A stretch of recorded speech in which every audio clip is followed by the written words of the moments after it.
ನಮಸ್ತೆ ಸರ್, ಎಲ್ಲರಿಗೂ ನಮಸ್ತೆ ಸರ್. ನನಗೆ ಜನ್ಮ ನೀಡಿದ ನನ್ನ ತಂದೆ ತಾಯಿಗಳಿಗೆ ವಂದಿಸುತ್ತಾ, ಹಾಗೂ ನನಗೆ ವಿದ್ಯೆ ಬುದ್ಧಿ ಕಲಿಸಿ ನಿಮ್ಮ ಮುಂದೆ ಮಾತನಾಡತಕ್ಕಂಥ ಒಂದು ಶಕ್ತಿಯನ್ನು ಕೊಟ್ಟಿರತಕ್ಕಂಥ ಎಲ್ಲ ಗುರುಗಳಿಗೂ ವಂದಿಸುತ್ತಾ, ಹಾಗೂ ವಿಶೇಷವಾಗಿ ನನಗೆ ಆಧ್ಯಾತ್ಮಿಕ ಗುರುವಾಗಿರುವ ಬ್ರಹ್ಮರ್ಷಿ ಪಿತಾಮಹ ಪತ್ರಿಜಿಯವರಿಗೆ ನನ್ನ ಹೃದಯಪೂರ್ವಕ ವಂದನೆಗಳನ್ನು ಸಲ್ಲಿಸುತ್ತಾ, ಹಾಗೂ ಇಂದಿಗೂ ಈ PSSM ಅನ್ನ ಪತ್ರಿಜಿಯಂತೆ ನಡೆದುಕೊಂಡು ಹೋಗ್ತಾ ಇರತಕ್ಕಂಥ ಅಮ್ಮ ಸ್ವರ್ಣಮಾಲಾ ಅಮ್ಮನವರಿಗೂ ನನ್ನ ಹೃದಯಪೂರ್ವಕ ವಂದನೆಗಳನ್ನು ಸಲ್ಲಿಸುತ್ತೇನೆ. ಈಗ ಮುಖ್ಯವಾಗಿ ಆರೋಗ್ಯ ಶಾಸ್ತ್ರ ಏನಿದೆ, ಮುದ್ರಾಶಾಸ್ತ್ರ ಏನಿದೆ, ಯೋಗ ಶಾಸ್ತ್ರ ಏನಿದೆ, ಆಧ್ಯಾತ್ಮಿಕ ಶಾಸ್ತ್ರಗಳೇನಿದೆ, ಈ ಎಲ್ಲ ಶಾಸ್ತ್ರಗಳ ಮಾಸ್ಟರ್ಗಳನ್ನ ಕರೆಸಿ ನಿಮಗೆಲ್ಲರಿಗೂ ಸಹ ಅವುಗಳನ್ನ ಕಲಿಸ್ತಕ್ಕಂಥ ಈ ಒಂದು ಮಹಾ ಅವತಾರ ಫೌಂಡೇಶನ್ ನ ಸಂಸ್ಥಾಪಕರಾದ ರಂಗನಾಥ್ ಸರ್ ಅವರಿಗೂ ಮತ್ತು ಅವರ ಟೀಮಿನ ಎಲ್ಲರಿಗೂ ನನ್ನ ಹೃದಯಪೂರ್ವಕವಾಗಿರ್ತಕ್ಕಂಥ ವಂದನೆಗಳನ್ನ ಸಲ್ಲಿಸ್ತೀನಿ. ಆಗ ಇವತ್ತಿನ ಕಾರ್ಯಕ್ರಮ ನಡೆಸ್ಕೊಡ್ತಕ್ಕಂಥ ಎಲ್ಲ ಬಂಧುಗಳಿಗೂ, ಇಲ್ಲಿರ್ತಕ್ಕಂಥ ಎಲ್ಲ ಸೇರಿರ್ತಕ್ಕಂಥ ಅವರಿಗೂ ನನ್ನ ಹೃದಯಪೂರ್ವಕವಾಗಿರ್ತಕ್ಕಂಥ ವಂದನೆಗಳನ್ನ ಸಲ್ಲಿಸ್ತೀನಿ. ಮತ್ತೆ ಇಂದು ಪೌರ್ಣಮಿಯ ದಿನ. ನಮ್ಮ ಪತ್ರಿಕೆಯವರು ಹೇಳ್ತಕ್ಕಂಥ ಒಂದು ರೀತಿಯಲ್ಲಿ ಈ ದಿನದ ಒಂದು ಧ್ಯಾನವನ್ನ ನಾವು ಮಾಡಿದಾಗ ಹೆಚ್ಚಾಗಿ ವಿಶ್ವಶಕ್ತಿಯನ್ನ ನಾವು ಪಡೆದುಕೊಳ್ಬಹುದು ಅಂತಕ್ಕಂಥ ಉದ್ದೇಶದಿಂದ ಈ ಒಂದು ಪೌರ್ಣಮಿಯ ಒಂದು ಧ್ಯಾನವನ್ನ ಅಳವಡಿಸ್ಕೊಂಡಿದ್ದಾರೆ. ಆ ವಿಶ್ವಶಕ್ತಿಯೊಂದಿಗೆ ಬೇಗ ನಾವು ಅನುಸಂಧಾನ ಆಗೋದಕ್ಕೆ ಇದು ಅವಕಾಶ ಮಾಡಿಕೊಡುತ್ತೆ ಅಂತಕ್ಕಂಥದನ್ನ ಹೇಳಿದ್ದಾರೆ. ಅದೇ ರೀತಿಯಲ್ಲಿ ತಾವುಗಳೆಲ್ಲನೂ ಸಹ ಇವತ್ತಿನ ಒಂದು ಪೌರ್ಣಮಿಯ ದಿನವನ್ನ ಮಾಡಿ ವಿಶ್ವಶಕ್ತಿಯೊಂದಿಗೆ ಅನುಸಂಧಾನವನ್ನ ಪಡ್ಕೊಂಡು ಅತಿ ಹೆಚ್ಚಿನ ವಿಶ್ವಶಕ್ತಿಯನ್ನ ಪಡೆದುಕೊಳ್ಳೋದೇ ಅಂತ ತಮ್ಮೆಲ್ಲರಿಗೂ ಹಾರೈಸುತ್ತೇನೆ.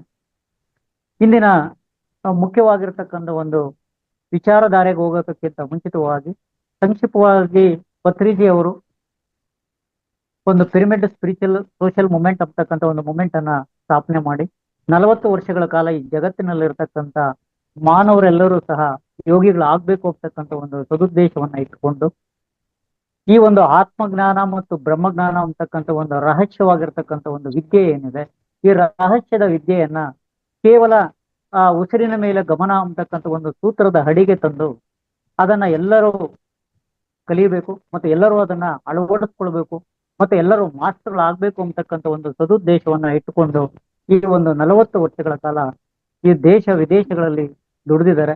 ಮತ್ತೆ ಇದಕ್ಕೋಸ್ಕರ ಅವರು ಶ್ರಮಿಸಿದ್ದಾರೆ ಮತ್ತು ಅನೇಕ ಲಕ್ಷಾಂತರ ಪಿರಮಿಡ್ ಮಾಸ್ಟರ್ಗಳನ್ನ ಇವತ್ತು ಹುಟ್ಟಾಕಿದ್ದಾರೆ. ಅವರಿಗೆ ನಮ್ಮೆಲ್ಲ ಹೃದಯಪೂರ್ವಕವಾಗಿರ್ತಕ್ಕಂಥ ವಂದನೆಗಳನ್ನ ಸಲ್ಲಿಸುತ್ತಾ ಇವತ್ತಿನ ಅವರ ಒಂದು ವಿಚಾರಧಾರೆ ಆಗಿರ್ತಕ್ಕಂಥ ಅಂಶಗಳನ್ನ ನಾವು ಚರ್ಚೆ ಮಾಡ್ಕೊಳ್ಳೋಣ. ಅದನ್ನ ಹೇಗೆ ನಾವು ಅರ್ಥೈಸ್ಕೊಂಡಿದೀವಿ ಅದನ್ನ ತಮ್ಮೊಂದಿಗೆ ಇಲ್ಲಿ ಸೇರಿರ್ತಕ್ಕಂಥ ಎಲ್ಲ ಆತ್ಮ ಸ್ವರೂಪಿಗಳಾಗಿರ್ತಕ್ಕಂಥ ಮತ್ತು ದೈವಿಕ ಸ್ವರೂಪಗಳಾಗಿರ್ತಕ್ಕಂಥ ತಮಗೆಲ್ಲರಿಗೂ ವಂದಿಸುತ್ತಾ, ಇವತ್ತಿನ ಒಂದು ವಿಚಾರಧಾರೆ ಏನಂದ್ರೆ ನಮ್ಮ ಬ್ರಹ್ಮರ್ಷಿ ಪಿತಾಮಹ ಪತ್ರಿಜಿಯವರು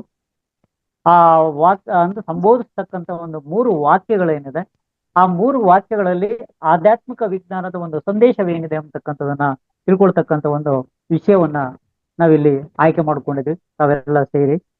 ಈ ಒಂದು ವಿಷಯ ಏನು ಅಂತ ಅನ್ನೋದಾದ್ರೆ, ಅಂದ್ರೆ ಮುಖ್ಯವಾಗಿ ನಾವು ಈ 3 ವಾಕ್ಯಗಳನ್ನ ತಿಳ್ಕೊಳ್ಳೋದಕ್ಕಿಂತ ಮುಂಚಿತವಾಗಿ ಈ ಆಧ್ಯಾತ್ಮಿಕತೆ ಅಂತಕ್ಕಂಥದಕ್ಕೆ ನಮ್ಮ ಪತ್ರಿಜಿ ಅವರು ಹೇಳ್ತಕ್ಕಂಥ ಒಂದೇ ಸ್ಟೇಟ್ಮೆಂಟ್ ಅಥವಾ ತುಂಬಾ ಸರಳವಾಗಿರ್ತಕ್ಕಂಥದ್ದು ಮತ್ತು ಅರ್ಥ ಮಾಡ್ಕೊಳ್ತಕ್ಕಂಥದ್ದು ಅಂತಂದ್ರೆ, ನನ್ನನ್ನ ನಾನು ಅರ್ಥ ಮಾಡಿಕೊಳ್ಳುವುದನ್ನ ಕಲಿಸುವ ಶಾಸ್ತ್ರವೇ ಆಧ್ಯಾತ್ಮಿಕ ವಿಜ್ಞಾನ ಅಥವಾ ಆಧ್ಯಾತ್ಮ ಶಾಸ್ತ್ರ ಅಂತಕ್ಕಂಥದನ್ನ ಕರಿಬಹುದು ಅಂತಕ್ಕಂಥದನ್ನ ನಮ್ಮ ಪತ್ರಿಜಿ ಅವರು ಹೇಳಿದ್ರು. ಅದನ್ನ ನನ್ನನ್ನ ನಾನು ಅರ್ಥ ಮಾಡ್ಕೊಳ್ಳೋದಕ್ಕೆ ಪ್ರಯತ್ನ ಪಡ್ತಕ್ಕಂಥದ್ದೇನಿದೆ ಅದನ್ನ ನಾವು ಸ್ಪಿರಿಚುಯಾಲಿಟಿ ಅಥವಾ ಆಧ್ಯಾತ್ಮಿಕತೆ ಅಂತಕ್ಕಂಥ ಒಂದು ಅಂಶವನ್ನ ನಾವು ಹೇಳೋದಕ್ಕೆ ಸಾಧ್ಯತೆ ಇದೆ. ಇನ್ನು ಅದೇ ರೀತಿಯಲ್ಲಿ ರಂಗನಾಥ್ ಮಹಾರಾಜ ಸ್ವಾಮೀಜಿ ಅವರು ಏನಿದ್ದಾರೆ, ರಾಮಕೃಷ್ಣ ಮಠದವರು, ಅವರು ಒಂದು ಮಾತು ಹೇಳ್ತಾರೆ, ವಾಟ್ ಇಸ್ ಜಸ್ಟ್ ಸ್ಪಿರಿಚುಯಾಲಿಟಿ ಅಂತಕ್ಕಂಥದ್ದು ತುಂಬಾ ಸಿಂಪಲ್ ಆಗಿ ಹೇಳ್ತಾರೆ. ಅಂದ್ರೆ when I close by I find the peace within ಅಂತ. ಅಂದ್ರೆ ನಾನು ಕಣ್ಣನ್ನ ಕ್ಲೋಸ್ ಮಾಡ್ಕೊಂಡು, ಅಂದ್ರೆ ಈಗ ನೀವೆಲ್ಲರೂ ಧ್ಯಾನ ಮಾಡಿದೀರ, ಆ ಧ್ಯಾನ ಮಾಡೋದೇ ಕಣ್ಣನ್ನ ಏನ್ ಕ್ಲೋಸ್ ಮಾಡ್ಕೊಳ್ತೀರಾ, ಆ ಕ್ಲೋಸ್ ಮಾಡ್ಕೊಂಡು ತನ್ನೊಳಗೆ ನಾನು ಶಾಂತತೆಯನ್ನ ಹುಡುಕೊಳ್ತಕ್ಕಂಥದ್ದೇನಿದೆ ಅದನ್ನ ಸ್ಪಿರಿಚುಯಾಲಿಟಿ ಅಂತಕ್ಕಂಥದನ್ನ ಹೇಳ್ತಕ್ಕಂಥದಕ್ಕೆ ಅವರು ಪ್ರಯತ್ನ ಪಟ್ಟಿದ್ದಾರೆ. ನೆಕ್ಸ್ಟ್ ಆ ತರ ಹೇಳ್ತಾರೆ ಅವರು, ವಾಟ್ ಇಸ್ ಸ್ಪಿರಿಚುಯಾಲಿಟಿ ಅಂತಕ್ಕಂಥದ್ದು. ಮತ್ತೆ ಇನ್ನೊಂದು ಅಂಶ ಏನ್ ಹೇಳ್ತಾರೆ ಅಂದ್ರೆ, when I open my eyes my attitude is what can I do for you ಅಂತಕ್ಕಂಥದ್ದು. ಅಂದ್ರೆ ನಮ್ಮ ಕಣ್ಣನ್ನ ನಾವು ಓಪನ್ ಮಾಡಿದ್ರೆ ಆಗ ಬೇರೆಯವರು ಏನಿದ್ದಾರೆ ಈ ಪ್ರಪಂಚದಲ್ಲಿ ಇರ್ತಕ್ಕಂಥ ಎಲ್ಲರೂ ಸಹ ಆತ್ಮ ಸ್ವರೂಪಿಗಳಾಗಿರ್ತಕ್ಕಂಥವ್ರು ಏನಿದ್ದಾರೆ ಅವ್ರಿಗೆ ನಾವ್ ಏನ್ ಮಾಡ್ಬೇಕು ಅಂತಕ್ಕಂಥದನ್ನ ನಾವು ಯೋಚನೆ ಮಾಡತಕ್ಕಂಥ ಆ ಮನೋಭಾವನೆಯನ್ನ ಇಟ್ಕೊಳ್ತಕ್ಕಂಥದ್ದೇ ಸ್ಪಿರಿಚುಯಾಲಿಟಿ ಅಂತಕ್ಕಂಥದನ್ನ ಇವರು ರಂಗನಾಥ್ ಮಹಾರಾಜು ಸ್ವಾಮೀಜಿಯವರು ರಾಮಕೃಷ್ಣ ಮಠದವರು ಹೇಳ್ತಾರೆ. ಇದು ಸ್ಪಿರಿಚುಯಾಲಿಟಿ ಅಂತಕ್ಕಂಥದಕ್ಕೆ ಅರ್ಥ ಅಂತಕ್ಕಂಥ. ಯಾಕಂದ್ರೆ ನಾವಿಲ್ಲಿ ಆಧ್ಯಾತ್ಮಿಕ ಒಂದು ಸಂದೇಶವನ್ನ ಈ ಪತ್ರಿಕೆ ಬಳಸ್ತಕ್ಕಂಥ ಸಂಬೋಧನೆ ಮಾಡ್ತಕ್ಕಂಥ 3 ವಾಕ್ಯಗಳಲ್ಲಿ ಇದೆ ಅಂತಕ್ಕಂಥದನ್ನ ನಾವು ತಿಳ್ಕೊಳ್ಬೇಕಾದ್ರೆ ಆ ಸ್ಪಿರಿಚುಯಾಲಿಟಿ ಬಗ್ಗೆ ನಮಗೆ ಫಸ್ಟ್ ಅರ್ಥ ಆಗ್ಬೇಕು, ಕ್ಲಾರಿಟಿ ಇರತಕ್ಕಂಥದ್ದು. ಈಗ ನಮ್ಮ ಪತ್ರಿಕೆಯವರು ಈ ನಮ್ಮ ಒಂದು PSSM ಯಾವುದೇ ಒಂದು ಕಾರ್ಯಕ್ರಮ ಸಭೆ ಸಮಾರಂಭಗಳು ಆದಾಗ ಅಥವಾ ಒಂದು ಸತ್ಸಂಗ ನಡೆದಾಗ ಅವರು 3 ವಾಕ್ಯಗಳನ್ನ ಉಪಯೋಗಿಸ್ತಾರೆ. ಆ 3 ವಾಕ್ಯಗಳು ಈಗ ನಾವು ವೇದಗಳನ್ನ, ನಮ್ಮ ಭಾರತದ ಪರಂಪರೆಯಲ್ಲಿ ನಾವು ವೇದಗಳನ್ನ ತೆಗೆದುಕೊಂಡಾಗ ವೇದಗಳಿಗೆ 4 ಮಹಾವಾಕ್ಯಗಳಿದಾವೆ ಅಂತಕ್ಕಂಥದ್ದನ್ನ ನಾವು ಹೇಳ್ತೀವಿ. ಅಂದ್ರೆ ಋಗ್ವೇದ ಏನಿದೆ, ಆ ಋಗ್ವೇದದ ಒಂದು ಸಾರವನ್ನು, ಇಡೀ ಆ ವೇದದ ಒಟ್ಟು ಸಾರಾಂಶವನ್ನ ತಿಳಿಸ್ತಕ್ಕಂಥ ಒಂದು ವಾಕ್ಯ ಏನಂದ್ರೆ ಪ್ರಜ್ಞಾನಂ ಬ್ರಹ್ಮ ಅಂತ. ಅಂದ್ರೆ ಜ್ಞಾನವೇ ಬ್ರಹ್ಮ ಅಂತಕ್ಕಂಥ ಒಂದು ತಿಳಿಸ್ತಕ್ಕಂಥದ್ದೇನಿದೆ ಅದನ್ನ ಅದು ಮಹಾವಾಕ್ಯ ಅಂತ ಕರಿತೀವಿ. ಅಂದ್ರೆ ಋಗ್ವೇದದ ಒಂದು ಮಹಾವಾಕ್ಯ ಅಂತ ಕರಿತೀವಿ.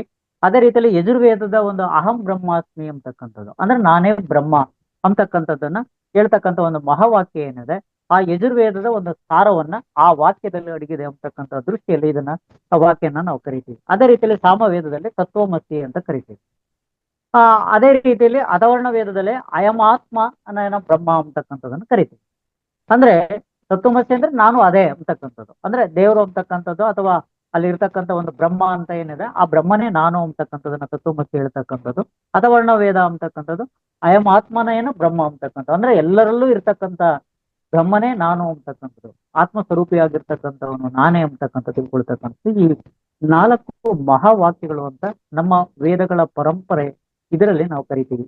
ಅದೇ ರೀತಿಯಲ್ಲಿ ನಮ್ಮ ಈ ಒಂದು PSSM ಏನಿದೆ, ಈ PSSM ಒಂದು ಮೂಲಭೂತ ತತ್ವಗಳಾಗಿರ್ತಕ್ಕಂಥದ್ರಲ್ಲಿ ಈ ಪತ್ರಿಕೆ ಬಳಸ್ತಕ್ಕಂಥ ಈ 3 ಸಂಬೋಧನೆಯ ವಾಕ್ಯಗಳನ್ನು ನಾವು ಗಮನಿಸಿದಾಗ ಅವು ತುಂಬಾ ಸರಳವಾಗಿ ಕಾಣ್ಬೋದು ಅವು ಕೇಳ್ತಕ್ಕಂಥದ್ದಕ್ಕೆ. ಆದ್ರೆ ಆ 3 ವಾಕ್ಯಗಳಲ್ಲೇ ಇಡೀ ಈ ಆಧ್ಯಾತ್ಮಿಕ ಸಂದೇಶವನ್ನ ಅದರಲ್ಲಿ ಅಡಗಿಸಿಟ್ಟಿದ್ದಾರೆ. ಮತ್ತೆ ಇಡೀ ಅವರ ಒಂದು PSSM ಒಂದು ಗುರಿ ಅಥವಾ ಸಾಧನೆ ಮಾಡ್ಬೇಕಾಗಿರೋದೇನಿದೆ ಅಲ್ಲಿ ಆ 3 ವಾಕ್ಯಗಳಲ್ಲಿ ಅಡಗಿದೆ ಅಂತಕ್ಕಂಥದನ್ನ ಆ ದೃಷ್ಟಿಯಲ್ಲಿ ಅವನ್ನ ಹೇಗೆ ನಾವು ಮಹಾವಾಕ್ಯಗಳು ಅಂತ ಕರಿತೀವೋ ಇವು ನಮ್ಮ PSSM ಒಂದು ಮಹಾವಾಕ್ಯಗಳು ಅಂತಕ್ಕಂಥದನ್ನ ನಾವು ಕರಿಬಹುದು. ಅಂತ ಮಹಾವಾಕ್ಯಗಳು ಏನು ಅಂತಂದಾದ್ರೆ ನಮ್ಮ ಪತ್ರಿಕೆ ಬಳಸ್ತಕ್ಕಂಥದ್ದು ಫಸ್ಟ್ ಮೈ ಡಿಯರ್ ಫ್ರೆಂಡ್ಸ್ ಅಂತ ಕರೀತಾರೆ. ಎಲ್ಲೇ ನಾವು ಸಮಾರಂಭವನ್ನ ನಾವು ಮಾಡ್ತಕ್ಕಂಥ ಸಂದರ್ಭದಲ್ಲಿ ಅಥವಾ ಸಭೆಯಲ್ಲಿ ಅಥವಾ ಸತ್ಸಂಗವನ್ನ ಮಾಡ್ಬೇಕಾದ್ರೆ. ನೆಕ್ಸ್ಟ್ 2ನೇ ವಾಕ್ಯ ಏನು ಅಂದ್ರೆ ಮೈ ಡಿಯರ್ ಮಾಸ್ಟರ್ಸ್ ಅಂತ. 3ನೇ ವಾಕ್ಯ ಅಂತ ಅಂದ್ರೆ ಮೈ ಡಿಯರ್ ಗಾಡ್ಸ್ ಅಂತ. ಅಂದ್ರೆ ಈ 3 ವಾಕ್ಯಗಳೇನಿದೆ ಈ 3 ವಾಕ್ಯಗಳ ಒಂದು ಸಂದೇಶದಲ್ಲಿ ಇಡೀ ಒಂದು ಆಧ್ಯಾತ್ಮಿಕ ಒಂದು ವಿಜ್ಞಾನ ಅಥವಾ ಆಧ್ಯಾತ್ಮಿಕ ಒಂದು ಸಂದೇಶವನ್ನ ನಾವು ಅರ್ಥ ಮಾಡ್ಕೊಳ್ಳೋದಕ್ಕೆ ಸಾಧ್ಯತೆ ಇದೆ ಅಂತಕ್ಕಂಥ ಒಂದು ಆ ಅಂಶವನ್ನ ನಾವಿಲ್ಲಿ ಅರ್ಥೈಸ್ಕೊಳ್ಬಹುದು. ಆ ಅರ್ಥೈಸ್ಕೊಳ್ತಕ್ಕಂಥ ಒಂದು ಸಂದರ್ಭಕ್ಕೆ ಈ 3 ವಾಕ್ಯಗಳ ಒಂದು ತತ್ವ ಸಿದ್ಧಾಂತದ ಏನಂತ ಹೇಳಿದ್ದಾರೆ ಅಥವಾ ಏನ್ ಅಡಗಿದೆ ಈ ಒಂದು ಉದ್ದೇಶ ಅಂತಕ್ಕಂಥ ನಾವು ಯೋಚನೆ ಮಾಡೋದೇ ಆದ್ರೆ ನೋಡಿ, ಇಲ್ಲಿ ಮೊದಲನಿಗೆ ಅವ್ರು ಹೇಳ್ತಕ್ಕಂಥದ್ದು ಒಂದು ಫ್ರೆಂಡ್ಶಿಪ್ ಅನ್ನ ಹೇಳ್ತಾರೆ. ಅಂದ್ರೆ ಮೈ ಡಿಯರ್ ಫ್ರೆಂಡ್ಸ್ ಅಂತ ಕರೀತಾರೆ, ಅಂದ್ರೆ ಮೈತ್ರಿ ಅಂತಕ್ಕಂಥದ್ದು.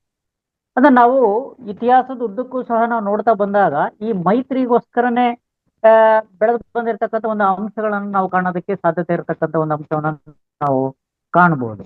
ಅಂದ್ರೆ ಮೈತ್ರಿ ಅಂದ್ರೆ ಫಸ್ಟ್ಗೆ ನಮಗೆ ಬೇಕಾಗಿರ್ತಕ್ಕಂಥದ್ದು ಮೊದಲನೆಯ ಒಂದು ಮೆಟ್ಟಿಲು ಅಥವಾ ಮೊದಲನೆಯ ಒಂದು ಹಂತ ಅಂತ ಅಂದ್ರೆ ಸ್ಪಿರಿಚುವಲ್ ಅನ್ನ ನಾವು ಗಳಿಸ್ಬೇಕಾದ್ರೆ ನಮಗೆ ಒಂದು ಮೈತ್ರಿ ಬರಬೇಕು, ಒಂದು ಫ್ರೆಂಡ್ಶಿಪ್ ಇರಬೇಕು ಅಂತಕ್ಕಂಥದ್ದು. ಆ ಫ್ರೆಂಡ್ಶಿಪ್ ಅನ್ನ ನಾವು ಅರ್ಥೈಸ್ಕೊಂಡಾಗ ಆ ಮಿತ್ರತ್ವ ಅಥವಾ ಮೈತ್ರಿ ಅಥವಾ ಸ್ನೇಹ ಅಂತಕ್ಕಂಥದ್ದು ಏನಿದೆ ಈ ಸ್ನೇಹ ನಮಗೆ ಬಂದಾಗ ಮಾತ್ರ ನಾವು ಆಧ್ಯಾತ್ಮಿಕತೆಯ ಒಂದು ದಿಕ್ಕಿನ ಕಡೆಗೆ ಸಾಗೋದಕ್ಕೆ ಇದು ಒಂದು ಪ್ರಾಥಮಿಕ ಒಂದು ಹಂತದ ಒಂದು ಸೋಪಾನ ಅಥವಾ ಮೆಟ್ಟಿಲಾಗೋದಕ್ಕೆ ಸಾಧ್ಯತೆ ಇದೆ ಅಂತಕ್ಕಂಥದ್ದನ್ನ ನಾವು ಇಲ್ಲಿ ಅರ್ಥೈಸ್ಕೊಳ್ಳೋದಕ್ಕೆ ಸಾಧ್ಯತೆ ಇದೆ. ಅದು ಹೇಗೆ ಹೇಗೆ ಆಗೋದಕ್ಕೆ ಸಾಧ್ಯತೆ ಇದೆ ಅದು ಕೇವಲ ಫ್ರೆಂಡ್ಶಿಪ್ ಅಂತಂದ್ರೆ ನಮಗೆ ಬೇಕಾಗಿರ್ತಕ್ಕಂಥವ್ರನ್ನ ಅಥವಾ ನಮಗೆ ಮನಸ್ಸಿಗೆ ಒಪ್ಪಿಗೆ ಆಗ್ತಕ್ಕಂಥವ್ರ ಜೊತೆಯಲ್ಲಿ ಇರ್ತಕ್ಕಂಥ ಒಂದು ಫ್ರೆಂಡ್ಶಿಪ್ ಅಂತ ಅಲ್ಲ.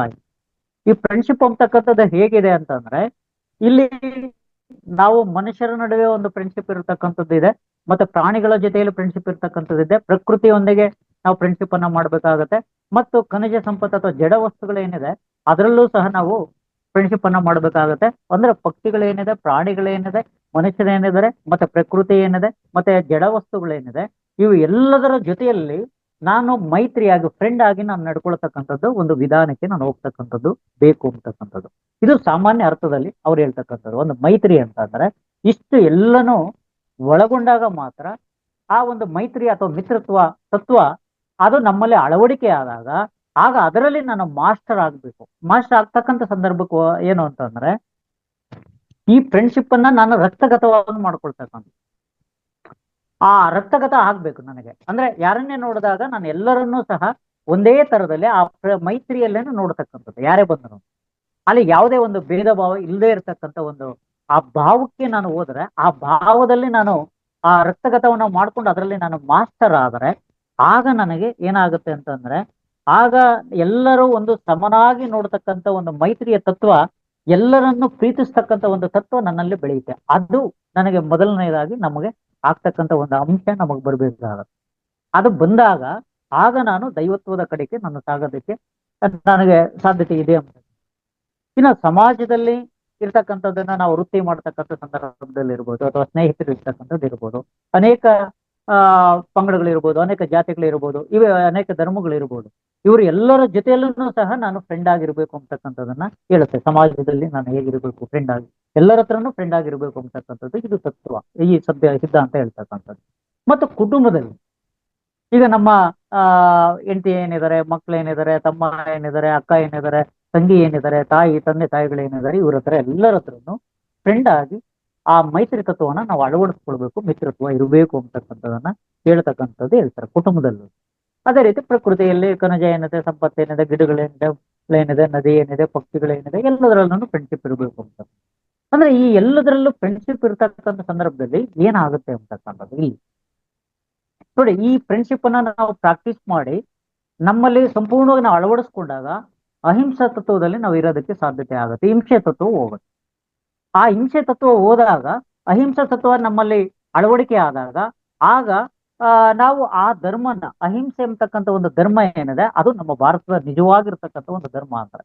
ಅಹಿಂಸೆಯನ್ನ ಪಾಲನೆ ಮಾಡತಕ್ಕಂಥ, ಅದಕ್ಕೆ ಅಹಿಂಸವು ಪರಮೋ ಧರ್ಮ ಅಂತಕ್ಕಂಥದ್ದನ್ನು ನಾವು ಹೇಳಿರ್ತಕ್ಕಂಥದ್ದು. ಅದು ನಮ್ಮ ದೇಶದಲ್ಲಿ ಅದನ್ನು ಕೊಟ್ಟಿರ್ತಕ್ಕಂಥದ್ದು. ಅದಕ್ಕೆ ನಮ್ಮ ಗಾಂಧೀಜಿನೂ ಸಹ ಅಹಿಂಸೆ ತತ್ವನೇ ಹಿಡ್ಕೊಂಡು ಅವರು ಸ್ವಾತಂತ್ರ್ಯವನ್ನ ಗಳಿಸಿರ್ತಕ್ಕಂಥದ್ದು. ಅಂದ್ರೆ ಇದು ನಮ್ಮ ದೇಶದ ಒಂದು ಧರ್ಮ ಏನು ಅಂತಂದ್ರೆ ಅಹಿಂಸಾ ಧರ್ಮ ಅಂತಕ್ಕಂಥದ್ದು. ಈ ಧರ್ಮವನ್ನ ನಾವು ಪಾಲನೆ ಮಾಡಬೇಕು ಅಂತಕ್ಕಂಥದ್ದು ಇದು ತೋರಿಸುತ್ತೆ. ಆಗ ಅಹಿಂಸೆಯನ್ನ ನಾವು ಪಾಲನೆ ಮಾಡಿದಾಗ ಈಗ ಪತ್ರಿಜಿ ಹೇಳ್ತಕ್ಕಂಥ ಒಂದು ಸಸ್ಯಾಹಾರ ತತ್ವ ಏನಿದೆ ಅದು ಇಲ್ಲಿ ಬರುತ್ತೆ, ಮತ್ತು ಅಹಿಂಸಾ ಧರ್ಮ ಇಲ್ಲಿ ಪಾಲನೆ ಆಗ್ತಕ್ಕಂಥ ಒಂದು ಅಂಶನ ನಾವು ಕಾಣೋದಕ್ಕೆ ಸಾಧ್ಯತೆ ಇದೆ ಈ ಅಂಶಗಳಲ್ಲಿ. ಈ ದೃಷ್ಟಿಯಲ್ಲಿ ನಾವು ಇದನ್ನ ಅರ್ಥೈಸ್ಕೊಂಡಾಗ ಇದು ಕೇವಲ ಮೈ ಡಿಯರ್ ಫ್ರೆಂಡ್ಸ್ ಏನಿದೆ, ಮೈ ಡಿಯರ್ ಮಾಸ್ಟರ್ ಏನಿದೆ, ಮೈ ಡಿಯರ್ ಗಾಡ್ಸ್ ಏನಿದೆ, ಇದು ನಮಗೆ ಅರ್ಥ ಆಗೋದಕ್ಕೆ ಸಾಧ್ಯತೆ ಇದೆ ಅಂತ. ಮತ್ತೆ ಇದರಲ್ಲಿ ನಾವು ನೋಡ್ತಾ ಬಂದ ಈಗ ಸ್ನೇಹ ತುಂಬಾ ಹೆಚ್ಚಾದಾಗ ಏನಾಗುತ್ತೆ, ನನಗೆ ಪ್ರೀತಿ ಇದ್ದಾಗ ಮಾತ್ರ ನನ್ನ ಸ್ನೇಹ ಬೆಳೆಸೋದಕ್ಕೆ ಸಾಧ್ಯತೆ ಇರುತ್ತೆ. ಆ ಪ್ರೀತಿಯ ಒಂದು ಅಂಶ ನನ್ನಲ್ಲಿ ಮುಳುಗಿರುತ್ತೆ ಅಂತ, ನನಗಲ್ಲಿ ರಕ್ತಗತ ಆಗಿದೆ ಅಂತ ಅಂದ್ರೆ ನನಗೆ love of people, love of birds, love of ಪ್ರಾಣಿಗಳು ಅಥವಾ ಇನ್ನೊಂದು ಇರ್ತಕ್ಕಂಥ ಎಲ್ಲನೂ ನಾವು ಪ್ರೀತಿ ಮಾಡ್ತಾ ಇದ್ದೀನಿ ಅನ್ನೋದಾದ್ರೆ ಆಗ ನನಗೆ ಭಕ್ತಿ ಯೋಗ ನನಗೆ ಸಿದ್ಧಿಸ್ತಾ ಇದೆ ಅಂತಕ್ಕಂಥದ್ದು. ಭಕ್ತಿ ಯೋಗ ಅಂತಂದ್ರೆ, ಭಕ್ತಿ ಅಂದ್ರೆ ಇಲ್ಲಿ ಲವ್ ಅಂದ್ರೆ ದೇವರನ್ನ ಪ್ರೀತಿ ಮಾಡ್ತಕ್ಕಂಥದ್ದು. ಅಂದ್ರೆ ನಿರಾಶಪಕ್ಷವಾಗಿ ಈಗ ನಾವು ಪ್ರೀತಿ ಮಾಡ್ತಿದೀವಲ್ಲ ಆ ತರ ಅಲ್ಲ. ಅಂದ್ರೆ ನಾವು ಈಗ ಏನು ಅಂದ್ರೆ ಒಂದು ಪೂಜೆ ಮಾಡ್ತೀವಿ, ಪೂಜೆ ಮಾಡಿ ನನಗೆ ಇದು ಬೇಕು ಅಂತಕ್ಕಂಥ ಕೋರಿಕೆಗಳನ್ನ ಮುಂದೆ ಇಡ್ತಾ ಇದ್ದೇವೆ. ದಿಸ್ ಇಸ್ ನಾಟ್ ಲವ್, ಅಂದ್ರೆ unconditional love. This is the conditional love. ಈ ಕಂಡೀಷನಲ್ ಲವ್ ಅಲ್ಲಿ ನಾವು ಪ್ರೀತಿ ಮಾಡ್ತಾ ಇದ್ದೇವೆ, ಬಟ್ ಅನ್ಕಂಡೀಷನಲ್ ಲವ್ ಅಲ್ಲಿ ನಾನು ಪ್ರೀತಿ ಮಾಡಬಹುದು. ಇದು ಆ ದೈವತ್ವದ ಭಾವನೆಗೆ ನಾನು ಇದು ಮಾಡಬೇಕಾದ್ರೆ, ಆ ದೈವತ್ವದ ಸ್ವರೂಪಕ್ಕೆ ನಾನು ಹೋಗ್ಬೇಕಾದ್ರೆ ಲವ್ ಆಫ್ ಗಾಡ್, ದೇವರನ್ನ ನಾನು ಪ್ರೀತಿ ಮಾಡಬೇಕು. ಹೆಂಗೆ? ಅನ್ಕಂಡೀಷನಲ್. ಕಂಡೀಷನಲ್ ಲವ್ ಅಂದ್ರೆ ನನಗೆ ಈ ಒಂದು ವರ ಸಿಕ್ಕಿದ್ರೆ ನಾನು ಇದನ್ನ ಪೂಜೆ ಮಾಡ್ತೀನಿ ಅಂತಕ್ಕಂಥದ್ದು ಅದು ಕಂಡೀಷನಲ್. ಬಟ್ ಅನ್ಕಂಡೀಷನಲ್ ಲವ್ ಅಂತಂದ್ರೆ ನಾನು ಏನನ್ನು ಎಕ್ಸ್ಪೆಕ್ಟೇಷನ್ ಮಾಡದೇನೆ ದೇವರನ್ನ ಪ್ರೀತಿ ಮಾಡ್ತಕ್ಕಂಥ. ದಿಸ್ ಇಸ್ ದ ಭಕ್ತಿ ಅಂತಕ್ಕಂಥದ್ದು. ಇದು ಭಕ್ತಿ ಯೋಗ ಅಂತಕ್ಕಂಥದ್ರಲ್ಲಿ ಮುಳುಗಬೇಕಾಗಿರ್ತಕ್ಕಂಥ, ಮುಕ್ತವಾಗಿರ್ತಕ್ಕಂಥ ಒಂದು ಸಾರಾಂಶ. ಇದನ್ನ ನಾವು ಇಲ್ಲಿ ಈ ಮೈತ್ರಿಯಿಂದ ಪ್ರೀತಿ ಹೆಚ್ಚಾದಾಗ ಆಗ ನಾವು ಅದನ್ನ ರಕ್ತಗತವನ್ನ ನಾವು ಮಾಡಿಕೊಂಡಾಗ ಆಗ ನಮಗೆ ಭಕ್ತಿ ಯೋಗ ತನ್ನಷ್ಟಕ್ಕೆ ತನ್ನ ಸಿದ್ಧತೆ ಆಗ್ತಕ್ಕಂಥ ಒಂದು ಅಂಶನೂ ಸಹ ಇದರಲ್ಲಿ ಅಡಗಿದೆ ಅಂತಕ್ಕಂಥದನ್ನ ನಾವು ಅರ್ಥೈಸ್ಕೊಳ್ಬಹುದು. ಇನ್ನ ಈ ಧ್ಯಾನ ಏನು, ಈ ಧ್ಯಾನನ ನಾನು ಕಲಿಬೇಕು, ಕಲ್ದಿತ್ತಾದ್ಮೇಲೆ ನಾನು ಮಾಡಬೇಕು, ಮಾಡಿತ್ತಾದ್ಮೇಲೆ ಬೇರೆಯವ್ರಿಗೆ ಹೇಳಬೇಕು. ಇದರಲ್ಲಿ ನಾನು ಮಾಸ್ಟರ್ ಆಗ ಅದರಲ್ಲಿ ನಾನು ಮಾಸ್ಟರ್ ಆದಾಗ ಆಗ ನನಗೆ ಇದನ್ನ ನಾನು ಗಳಿಸ್ಬೇಕಾದ್ರೆ ಇದನ್ನೇ ನಾವು ಸ್ವಾಧ್ಯಾಯ ಅಂತ ಕರಿತೀವಿ ಅಥವಾ ಸಜ್ಜನ ಸಾಂಗಿತ್ಯ ಅಂತ ಕರಿತೀವಿ. ಈಗ ಅನೇಕ ಮಾಸ್ಟರ್ಗಳು ಬಂದು ಅವರಿಗೆ ಅನುಭವ ಆಗಿರ್ತಕ್ಕಂಥ ಅಂಶಗಳನ್ನ ಅವರಿಗೆ ಎಕ್ಸ್ಪೀರಿಯನ್ಸ್ ಬೋಧನೆಯನ್ನ ಮಾಡಿರ್ತಾರೆ, ಅದನ್ನೆಲ್ಲ ನಾವು ಕೇಳ್ತೀವಿ. ಆ ಕೇಳಿತ ಆದ್ಮೇಲೆ ಆಗ ನಮ್ಮಲ್ಲಿರ್ತಕ್ಕಂಥ ಒಂದು ಅಸತ್ಯಗಳೇನು, ಸಜ್ಜನ ಸಾಂಗತ್ಯ ಅಂತಂದ್ರೆ ಸತ್ಯವನ್ನ ತಿಳ್ಕೊಂಡಿರ್ತಕ್ಕಂಥವ್ರು ಯಾರಿದ್ದಾರೋ ಅವರನ್ನ ನಾವು ಸಜ್ಜನರು ಅಂತ ಕರಿತೀವಿ. ಆ ಸತ್ಯ ನಮಗೆ ಗೋಚರ ಆದಾಗ ಆಗ ನನ್ನಲ್ಲಿ ಇರ್ತಕ್ಕಂಥ ಆ ಆ ಅಸತ್ಯ ಒಂದು ನಂಬಿಕೆಗಳೇನಿರುತ್ತೆ ಅದನ್ನು ನಾನು ಕಳ್ಕೊಳ್ಳೋದಕ್ಕೆ ಸಾಧ್ಯತೆ ಇರುತ್ತೆ. ಆಗ ಕಳ್ಕೊಂಡಾಗ ಏನಾಗುತ್ತೆ, ನಾನು ಮಾಸ್ಟರ್ ಆಗ್ತೀನಿ ಅಂತ. ಅದೇ ರೀತಿ ಸ್ವಾಧ್ಯಾಯ ನಾನು ಮಾಡಿದಾಗೂ ಸಹ ನನಗೆ ಅದರ ಜ್ಞಾನದಿಂದ ನಾನು ನನ್ನಲ್ಲಿ ಇರ್ತಕ್ಕಂಥ ಒಂದು ಅಸತ್ಯತೆಗಳನ್ನು ಕಳ್ಕೊಂಡು ಸತ್ಯದ ಕಡೆಗೆ ನಾನು ಹೋಗ್ತೀನಿ ಅಂತ. ಇದನ್ನೇ ನಮ್ಮಲ್ಲಿ ಅಸತೋಮ ಸದ್ಗಮಯ ಈ ಮಂತ್ರದಲ್ಲಿ ನಾವ್ ಏನ್ ಹೇಳ್ತೀವಲ್ಲ ಅದನ್ನ ನಾವು ಇಟ್ಕೊಂಡಿರ್ತಕ್ಕಂಥದ್ದು. ತಮಸೋಮ ಜ್ಯೋತಿರ್ಗಮಯ ಅಂತಕ್ಕಂಥದ್ದು ಈ ಮಂತ್ರದಲ್ಲಿ ಅಡಗಿರ್ತಕ್ಕಂಥ ಅಂಶ ಇದೆ. ಇದನ್ನ ನಾವು ತಿಳ್ಕೊಂಡಾಗ ಏನಾಗುತ್ತೆ, ಆಗ ನನಗೆ ನಿಧಾನಕ್ಕೆ ನನಗೆ ಸೆಲ್ಫ್ ಜರ್ನಿ ನಡೆಯುತ್ತೆ, ಒಳಗಡೆ ಜರ್ನಿ ನಡೆಯುತ್ತೆ.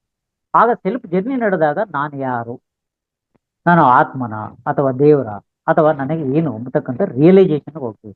ಅದು ನಾನು ದೇವರು ಅಂತಕ್ಕಂಥ ಲಾಸ್ಟ್ ಸೆಂಟೆನ್ಸ್ ಏನ್ ಹೇಳಿದಾರೆ, ಮೈ ಡಿಯರ್ ಗಾಡ್ಸ್ ಅಂತಕ್ಕಂಥದ್ದು, ನಾನು ದೇವರು ಅಂತಕ್ಕಂಥ ಒಂದು ಕಲ್ಪನೆನ ಅಥವಾ ಇಲ್ವಾ, ನಾನು ಯಾರು ಕರೆಕ್ಟ್ ಇಲ್ವಾ ಅಂತಕ್ಕಂಥದನ್ನ ಮನವರಿಕೆ ಆಗೋದಕ್ಕೆ ಸಾಧ್ಯತೆ ಇದೆ. ಆ ಮನವರಿಕೆ ಆದಾಗ ನನ್ನನ್ನು ನಾನು ಅರ್ಥ ಮಾಡ್ಕೊಳ್ಳೋದಕ್ಕೆ, ನನ್ನನ್ನು ನಾನು ಸಾಕ್ಷಾತ್ಕರಿಸ್ಕೊಳ್ಳೋದಕ್ಕೆ, ಅದು ನಾನು ಆತ್ಮನ ಅಂತಕ್ಕಂಥ ರಿಯಲೈಸೇಷನ್ ಆಗ, ಅಥವಾ ನಾನು ದೇವರ ಅಂತಕ್ಕಂಥ ರಿಯಲೈಸೇಷನ್ ಆಗ, ಅಥವಾ ನಾನು ಬ್ರಹ್ಮನ ಅಂತಕ್ಕಂಥ ರಿಯಲೈಸೇಷನ್, ಆ ರಿಯಲೈಸೇಷನ್ಗೆ ಹೋಗ್ತಕ್ಕಂಥದಕ್ಕೆ ಇದು ಅವಕಾಶ ಮಾಡ್ಕೊಡುತ್ತೆ. ಆ ಪರಮ ಸತ್ಯ ಏನಿದೆ ಅಂದ್ರೆ ನಾವೆಲ್ಲನೂ ದೇವರೇ ಅಂತಕ್ಕಂಥದ್ದು ಒಂದು ಪರಮ ಸತ್ಯ. ಇಡೀ ಈ ನಮ್ಮ ವೇದಗಳಿರ್ಬೋದು, ಉಪನಿಷತ್ ಇರ್ಬೋದು, ಅಥವಾ ಏನು ಷಡ್ದರ್ಶನಗಳು ಅಂತ ಏನ್ ಕರಿತೀವಿ, ಅಥವಾ ಸಾಂಖ್ಯ ಇರ್ಬೋದು, ಯೋಗ ಇರ್ಬೋದು, ವೈಶಾಖಿಕ ಇರ್ಬೋದು, ಅಥವಾ ವೇದಾಂತ ಇರ್ಬೋದು, ಇವು ಎಲ್ಲನ ಒಂದು ಕನ್ಕ್ಲೂಷನ್, ಒಂದು ಪರಮ ಸತ್ಯ ಏನು ಅಂತಂದ್ರೆ ನಾವು ದೇವರು ಅಂತಕ್ಕಂಥದ್ದನ್ನ ನಮಗೆ ಸೆಲ್ಫ್ ರಿಯಲೈಸೇಷನ್ ಆಗ್ಬೇಕು ಅಂತಕ್ಕಂಥದನ್ನ, ಆ ಅಂಶನ ಈ ಕೊನೆಯ ವಾಕ್ಯದಲ್ಲಿ ಇಟ್ಟಿರ್ತಕ್ಕಂಥದ್ದು. ಇದು ಆ ಅಂಶಗಳನ್ನು ನಾವು ನೋಡಿದಾಗ ಇಲ್ಲಿ ನಮಗೆ ಅರ್ಥ ಆಗ್ತಕ್ಕಂಥದ್ದು ಏನಂದ್ರೆ,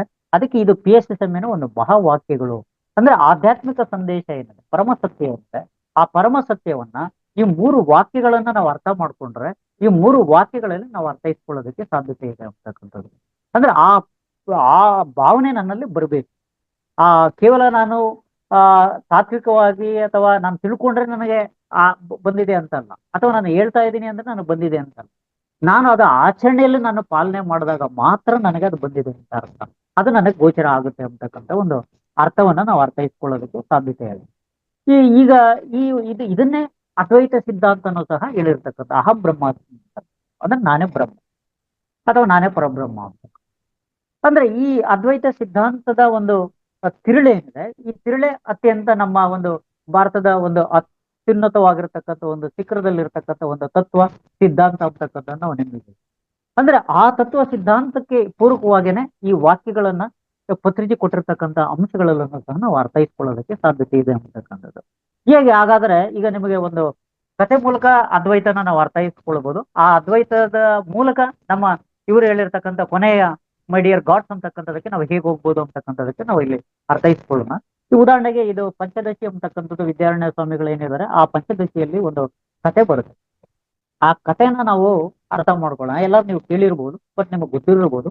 ಇನ್ನೊಂದ್ಸಲಿ ಅದನ್ನ ಮನನ ಮಾಡ್ಕೊಳ್ಳೋಣ ಕೇಳಿದ್ರೆ. ಅಂದ್ರೆ ಈಗ 10 ಜನ ಇರ್ತಾರೆ, 10 ಜನ ಶಿಷ್ಯಂದಿರು ಏನಿರ್ತಾರೆ ಅವರೆಲ್ಲರೂ ಸಹ ನಾವು ನದಿ ಇರುತ್ತೆ, ದೊಡ್ಡದು ಒಂದು ಪ್ರವಾಹ, ಆ ನದಿಯಲ್ಲಿ ನಾವು ದಾಟಬೇಕು ಅಂತಕ್ಕಂಥದ್ದನ್ನು ಬರ್ತಾರೆ. ಆ ನದಿಯನ್ನ ದಾಟಿತಾದ್ಮೇಲೆ ಏನ್ ಮಾಡ್ತಾರೆ, ನಾವು 10 ಜನನು ಬಂದಿದೀವ ಇಲ್ವಾ ಅಂತಕ್ಕಂಥ ಲೆಕ್ಕ ಹಾಕ್ಬೇಕು ಅಂತ ಹೇಳ್ಬಿಟ್ಟು ಲೆಕ್ಕ ಹಾಕ್ತಾರೆ. ಆ ಲೆಕ್ಕ ಹಾಕಿದಾಗ ಏನಾಗುತ್ತೆ, ಎಲ್ಲ 1 2 3 4 5 6 7 8 9 ಅಂತ ಎಣಿಸ್ಕೊಂಡು ಬರ್ತಾರೆ. ಎಣಿಸ್ಕೊಂಡು ಬಂದಾಗ ಏನಾಗುತ್ತೆ, ಅವಾಗ 9 ಇರೋದು, ಒಬ್ಬ ಮಿಸ್ ಆಗಿದ್ದಾನೆ, ಒಬ್ಬ ಎಲ್ಲಿ ಮಿಸ್ ಆದ ಅಂತಕ್ಕಂಥದ್ದು ಅವರು ಒಬ್ಬ ನಮ್ಮ ಒಂದು ಮಿತ್ರ ಹೋಗ್ಬಿಟ್ಟಿದ್ದಾನೆ ಅಂತಕ್ಕಂಥ ಒಂದು ಸಫರಿಂಗ್ ಪಡ್ತಕ್ಕಂಥದ್ದು ಮತ್ತೆ ಅಳ್ತಕ್ಕಂಥ ಒಂದು ಸಂದರ್ಭದಲ್ಲಿ ಏನಾಗುತ್ತೆ,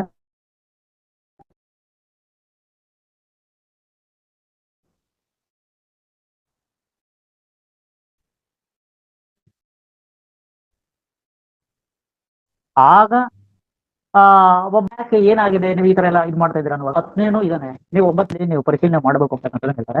ಆಗ ಹೇಗೆ ಅಂತಕ್ಕಂಥ ತೋರಿಸ್ಕೊಡು ನನಗೆ, ನೀವು ಹೇಳಿದ ಈಗ ನಾನು ಲೆಕ್ಕ ಹಾಕಿದ್ದೀನಿ ನೋಡಿ, ಲೆಕ್ಕ ಹಾಕಿದ್ರೆ 9 ಜನ ಇರೋದು ಅಂತಕ್ಕಂಥದ್ದನ್ನ ಹೇಳ್ತಾರೆ. ಆಗ ಅವ್ರು ತೋರಿಸ್ಕೊಟ್ಟಾಗ ಅವ್ರಿಗೆ ಅರ್ಥ ಆಗ್ತಕ್ಕಂಥದ್ದು. ಇದನ್ನ ಹೇಗೆ ನಾವು ನೋಡ್ತಕ್ಕಂಥದ್ದು ಅಂತಕ್ಕಂಥದ್ದು ನೋಡಿ. ಇಲ್ಲಿ ಫಸ್ಟ್ಗೆ 1 2 3 4 5 6 7 8 9 ಅಂತ ಲೆಕ್ಕ ಹಾಕಿದ್ದಾನೆ, ಬಟ್ ತನ್ನನ್ನ ತಾನು ಬಿಟ್ಟಿದ್ದಾನೆ. ಆ ತಾನು ಇದೀನಿ ಅಂತಕ್ಕಂಥ ಒಂದು ಅರಿವಿಲ್ಲ, ಅಜ್ಞಾನ, ಇಗ್ನೋರೆನ್ಸ್ ಇದೆ. ಆ ಅಜ್ಞಾನ ಅಂತಕ್ಕಂಥದ್ದು ಒಂದು ಅಂಶ ಏನಿದೆ, ಆ ಅಜ್ಞಾನನ ಕಳ್ಕೊಳ್ತಕ್ಕಂಥದ್ದನ್ನೇ ನಮ್ಮಲ್ಲಿ ಇಗ್ನೋರೆನ್ಸ್ ಹೋಗ್ಬೇಕು ಅಂತಕ್ಕಂಥದ್ದೇ ಅದ್ವೈತ ಸಿದ್ಧಾಂತ ಹೇಳ್ತಕ್ಕಂಥದ್ದು. ಆಮೇಲೆ ಏನಾಯ್ತು, ಅವನೀಗ 4 ಸಲ ಲೆಕ್ಕ ಹಾಕಿದ್ದಾನೆ. 4 ಸಲ ಲೆಕ್ಕ ಹಾಕಿ ಏನ್ ಮಾಡ್ತಾನೆ, ಆ ಭ್ರಮೆಯಲ್ಲೇನೆ ಒಂದು ಅಭ್ಯಾಸ ಮಾಡ್ತಾ ಇದ್ದಾನೆ. 9 ಜನ ನಾವಿರೋದು ಅಂತಕ್ಕಂಥದ್ದು, ಅದು ಒಂದು ಭ್ರಮೆಯ ಒಂದು ಅಭ್ಯಾಸ, ಎರರ್ ಅಂದ್ರೆ ಮಿಸ್ಟೇಕ್ ಮಾಡ್ತಾ ಇದೀವಿ ಅಂತ. ಒಂದು ಕಡೆ ಇಗ್ನೋರೆನ್ಸ್ ಇದೆ, ಅಂದ್ರೆ ಅಜ್ಞಾನ ಇದ್ದಾಗ ನಾವೇನ್ ಮಾಡ್ತೀವಿ, ಮಿಸ್ಟೇಕ್ ಅನ್ನ ಮಾಡ್ತೀವಿ ಅಥವಾ ಎರರ್ ಮಾಡ್ತೀವಿ ಅಂತಕ್ಕಂಥದ್ದನ್ನ. ನೆಕ್ಸ್ಟ್ ಅದು ಆದ್ಮೇಲೆ ಏನಾಗುತ್ತೆ, ನಾವು ಅಳ್ತೀವಿ. ಅಂದ್ರೆ ನಮ್ಮ ಮಿತ್ರ ಹೋಗ್ಬಿಟ್ಟಿದಾನಲ್ಲ, ನಮ್ಮಲ್ಲಿ 10 ಜನ ಇದ್ವಿ, ಒಬ್ಬನ ಕಳ್ಕೊಂಡಿದ್ದಾನೆ ಅಂತಕ್ಕಂಥದನ್ನ ನಾವು ಲೆಕ್ಕ ಹಾಕ್ತಕ್ಕಂಥದ್ದು, ಅದು ದುಃಖ ಅಂತಕ್ಕಂಥದ್ದು. ಆಗ ಈಗ ನೀನು ಅಳ್ಬೇಡಪ್ಪ, ಹತ್ನೇನ್ ಇದಾನೆ ಅಂತ ಹೇಳ್ತಕ್ಕಂಥದ್ದು ಇದೆಯಲ್ಲ, ಅದು ಪರೋಕ್ಷ ಜ್ಞಾನ ಅಂತಕ್ಕಂಥ. ಅಂದ್ರೆ ಒಬ್ಬ ಮಾಸ್ಟರು ನಮಗೆ ಇಲ್ಲ, ಹತ್ನೇನು ಇದಾನೆ, ನೀನು ಅಳ ಅವಶ್ಯಕತೆ ಇಲ್ಲ ಅಂತಕ್ಕಂಥದನ್ನ, ಆ ಜ್ಞಾನವನ್ನ ಕೊಡ್ತಕ್ಕಂಥದ್ದು ಇದೆಯಲ್ಲ, ಆ ಕೊಡ್ತಕ್ಕಂಥದ್ದನ್ನ ಅದನ್ನ ಒಂದು ಪರೋಕ್ಷ ಜ್ಞಾನ ಅಂತಕ್ಕಂಥದ್ದನ್ನ ಹೇಳ್ತೀವಿ. ಆಗ ನೀನು ಹೇಗೆ ಅದನ್ನ ಇದಾನೆ ಅಂತ ಹೇಳ್ತಿದ್ದೀರಿ ನೀವು ತೋರ್ಸು ಅನ್ನುವಾಗ, ಆ ಗುರು ಏನ್ ಮಾಡ್ತಾನೆ, ಆ ಮಾಸ್ಟರ್ ಏನ್ ಮಾಡ್ತಾನೆ, ಈಗ ಲೆಕ್ಕ ಹಾಕು ನಿನ್ನ, ಆಗ ಕೈಯನ್ನ ಏನ್ ಮಾಡ್ತಾನೆ, ಆ ನಿನ್ನ ಕಡೆ ಅವನ ಕಡೆಗೆ ತಿರುಗಿಸ್ತಾನೆ. ಆಯ್ತಪ್ಪ 9 ಆಯ್ತು, 1 2 3 4 5 6 7 8 9 ಆಯ್ತು. ಆ ಕೈಯನ್ನ ನಿನ್ನ ಕಡೆಗೆ ತಿರುಗಿಸ್ತಾ, ಅಲ್ಲಿಗೆ ನೀನು ಹತ್ನೇನು ಆಗ ಇದೆಯಾ ಅಂತಕ್ಕಂಥದ್ದು. ಆಗ ಡೈರೆಕ್ಟ್ ಅವನಿಗೆ ಆ ಎಕ್ಸ್ಪೀರಿಯನ್ಸ್ ಅನ್ನ ಕೊಡ್ತಾನೆ, ಅಂದ್ರೆ ಪ್ರತ್ಯಕ್ಷ ಜ್ಞಾನವನ್ನ ಕೊಡ್ತಾನೆ. ಆಗ ಪ್ರತ್ಯಕ್ಷ ಜ್ಞಾನ ಕೊಟ್ಟಾಗ ಏನಾಗುತ್ತೆ, ಅವರಲ್ಲಿ ಇರ್ತಕ್ಕಂಥ ಒಂದು ದುಃಖ ಏನಿದೆ, ಆ ದುಃಖ ನಿವೃತ್ತಿ ಆಗತ್ತೆ, ಅಂದ್ರೆ ದುಃಖ ಇಲ್ಲದಂತೆ ಆಗತ್ತೆ. ಆಗ ಅವನಿಗೆ ಆನಂದ ಪ್ರಾಪ್ತಿ ಆಗತ್ತೆ ಅಂತಕ್ಕಂಥ ಈ ಈ ಒಂದು ಅಂಶಗಳೇನಿದೆ, ಈ ಆನಂದ ಪ್ರಾಪ್ತಿ ಆಗ್ತಕ್ಕಂಥದ್ದೇನಿದೆ, ಆನಂದ ಪ್ರಾಪ್ತಿಗೆ ನಾವು ಹೋಗ್ತಕ್ಕಂಥ ಒಂದು ಅಂಶ ಏನಿದೆ, ಅದೇ ಮುಖ್ಯವಾಗಿರ್ತಕ್ಕಂಥ ಒಂದು ಅಂಶನ ನಾವು ತಿಳ್ಕೊಳ್ಬಹುದು. ಇದನ್ನ ನಾವು ಅದ್ವೈತ ಸಿದ್ಧಾಂತಕ್ಕೆ ಹೇಗೆ ಇದು ಹೋಲಿಕೆ ಆಗುತ್ತೆ ಅಂತಕ್ಕಂಥದ್ದು ನಾವು ಇಲ್ಲಿ ಯೋಚನೆ ಮಾಡೋದು.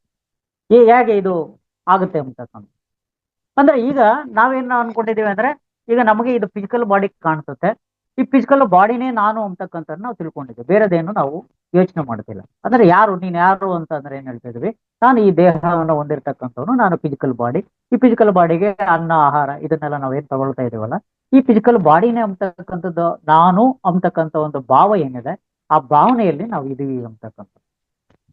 ಇನ್ನು ನೆಕ್ಸ್ಟ್ ಈ ಭಾವನೆಯಲ್ಲಿ ಬೇರೆದೇನು ನಾವು ನೋಡಲ್ಲ. ಬೇರೆದಂದ್ರೆ ನಾವು ಇದರಲ್ಲೇ ಈ ಒಂದು ಭ್ರಮೆಯಲ್ಲೇನೆ ನಾವು ಅಭ್ಯಾಸ ಮಾಡ್ತಕ್ಕಂಥದ್ದು ಏನಿದೆಯಲ್ಲ, ಇದರದ್ದು ನಮ್ಮಲ್ಲಿ ಇರುತ್ತೆ ಅಂತಕ್ಕಂಥದ್ದನ್ನ. ಇದ್ರ ಬಿಟ್ಟು ನಾವು ಮುಂದಕ್ಕೆ ಹೋಗ್ತಾ ಇಲ್ಲ. ಆದರೆ ಅದೇ ರೀತಿಯಲ್ಲಿ ಇನ್ನೂ ಮುಂದಕ್ಕೆ ನಮ್ಮಲ್ಲಿ ಎನ್ಕ್ವೈರಿ ಮಾಡ್ತಾ ನಾವು ಹೋದ್ರೆ, ಈಗ ಪ್ರಾಣ ಇದೆ ಅಂದ್ರೆ ಬ್ರೀತಿಂಗ್ ಇದೆ, ಬ್ರೀತಿಂಗ್ ಕಾಣಿಸುತ್ತೆ, ಅಥವಾ ಈ ಬ್ರೀತಿಂಗ್ ನಾನಾ ಅಂತಕ್ಕಂಥದ್ದನ್ನ ನಾವು ನೋಡ್ತಾ ಹೋದ್ರೆ, ಉದಾಹರಣೆಗೆ ನೋಡಿ, ನನಗೆ ಈ ಬ್ರೀತಿಂಗ್ ಆಡ್ತಾ ಇದೆ ಅಂತಕ್ಕಂಥದ್ದು ನನಗೆ ಎಕ್ಸ್ಪೀರಿಯನ್ಸ್ ಆಗುತ್ತೆ. ಬಟ್ ಬ್ರೀತಿಂಗ್ ನನ್ನನ್ನ ಅದನ್ನ ಅದು ನನ್ನನ್ನು ಎಕ್ಸ್ಪೀರಿಯನ್ಸ್ ಮಾಡೋಕ್ಕಾಗಲ್ಲ, ನಾನು ಬ್ರೀತಿಂಗ್ ಅನ್ನ ಎಕ್ಸ್ಪೀರಿಯನ್ಸ್ ಮಾಡಬಹುದು. ಅದೇ ರೀತಿಯಲ್ಲಿ ನನಗೆ ಫಿಸಿಕಲ್ ಬಾಡಿ ಇದೆ ಅಂತಕ್ಕಂಥ ನಾನು ಎಕ್ಸ್ಪೀರಿಯನ್ಸ್ ಮಾಡಬಹುದು. ಅದೇ ರೀತಿಯಲ್ಲಿ ನನಗೆ ಯೋಚನೆಗಳು ಬರುತ್ತೆ, ಅಥವಾ ಇದೆಲ್ಲ ಏನಿದೆಯಲ್ಲ ಯೋಚನೆಗಳು ಬರ್ತಕ್ಕಂಥ ಒಂದು ಅಂಶನ ಇದನ್ನ ನಾನು ಎಕ್ಸ್ಪೀರಿಯನ್ಸ್ ಮಾಡ್ಬೋದು. ನನಗೆ ಒಳ್ಳೆಯದು ಯೋಚನೆ ಬರ್ಬೋದು, ಕೆಟ್ಟ ಯೋಚನೆ ಬರ್ಬೋದು, ಯೋಚನೆಗಳು ಬರ್ತಕ್ಕಂಥ ಒಂದು ಅಂಶನ ನಾನು ಹೇಳ್ತಕ್ಕಂಥದ್ದು. ಆಮೇಲೆ ಏನಾಗುತ್ತೆ, ನನಗೆ ಒಂದು ಅನುಭವ ಆಗುತ್ತೆ, ಆ ಯೋಚನೆಗಳಿಂದ ಆಗ್ತಕ್ಕಂಥ ಒಂದು ಅನುಭವಗಳು ಏನಾಗುತ್ತೆ, ಆ ಅನುಭವನ ಅನುಭವಿಸ್ತಕ್ಕಂಥದ್ದು ಏನಿದೆ ಅದನ್ನು ಸಹ ನಾನೇ ಎಕ್ಸ್ಪೀರಿಯನ್ಸ್ ಮಾಡ್ತೇನೆ.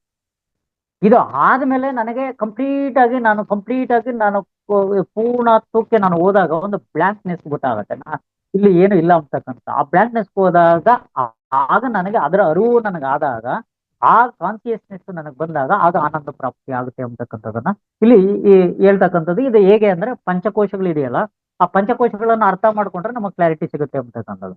ಒಂದು, ಈ ದೇಹ ಏನಿದೆ, ಈ ದೇಹಕ್ಕೆ ಅನ್ನ ಕೊಟ್ಟರೆ ಮಾತ್ರನೇ ಈ ದೇಹ ಬೆಳೆಯತಕ್ಕಂಥದ್ದು. ಅನ್ನ ಇಲ್ಲ ಅಂತಂದ್ರೆ ಈ ದೇಹ ಉಳಿಯೋದು ಇಲ್ಲ, ಬೆಳೆಯೋದು ಇಲ್ಲ. ಇದನ್ನ ನಾವು ಅನ್ನಮಯ ಕೋಶ ಅಂತ ಕರಿತೀವಿ.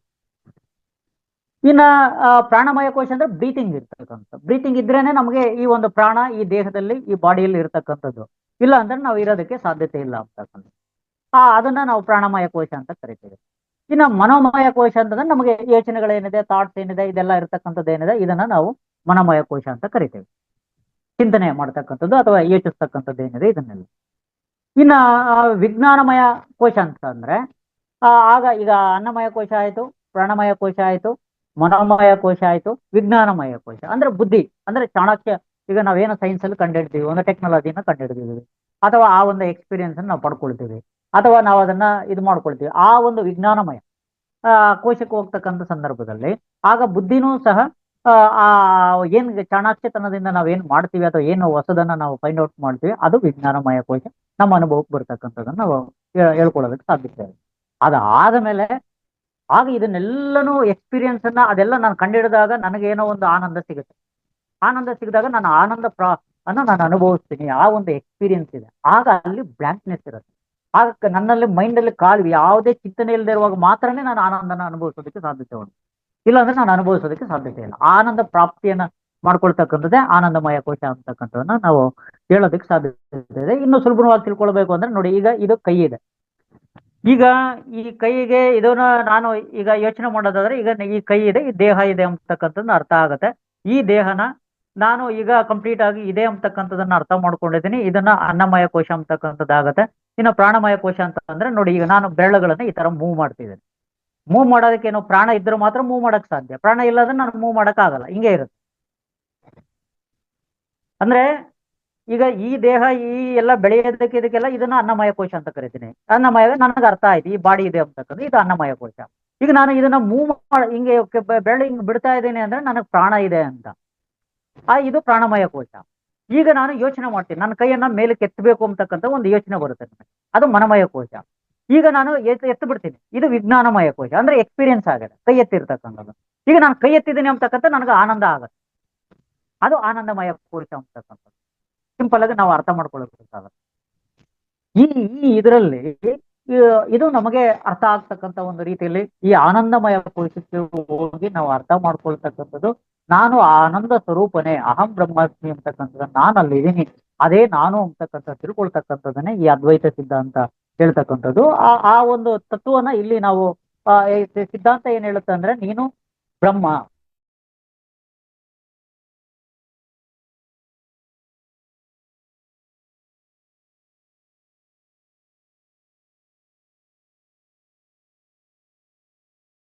ನೀನು ಪರಬ್ರಹ್ಮ, ಅಥವಾ ನೀನು ಈ ಫಿಸಿಕಲ್ ಬಾಡಿನೂ ಅಲ್ಲ, ಅಥವಾ ಈ ಮೈಂಡು ಅಲ್ಲ.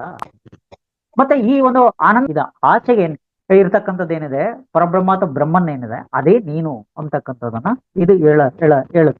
ಅಂದ್ರೆ ಇದು ಅಲ್ಟಿಮೇಟ್ ಏನು ಅಂದ್ರೆ, ನಾವು ದೇವರಾಗಿದ್ದೀವಿ ಅಂತಕ್ಕಂಥ ಒಂದು ಭಾವ ನನಗೆ ಅರ್ಥ ಆಗ್ಬೇಕು.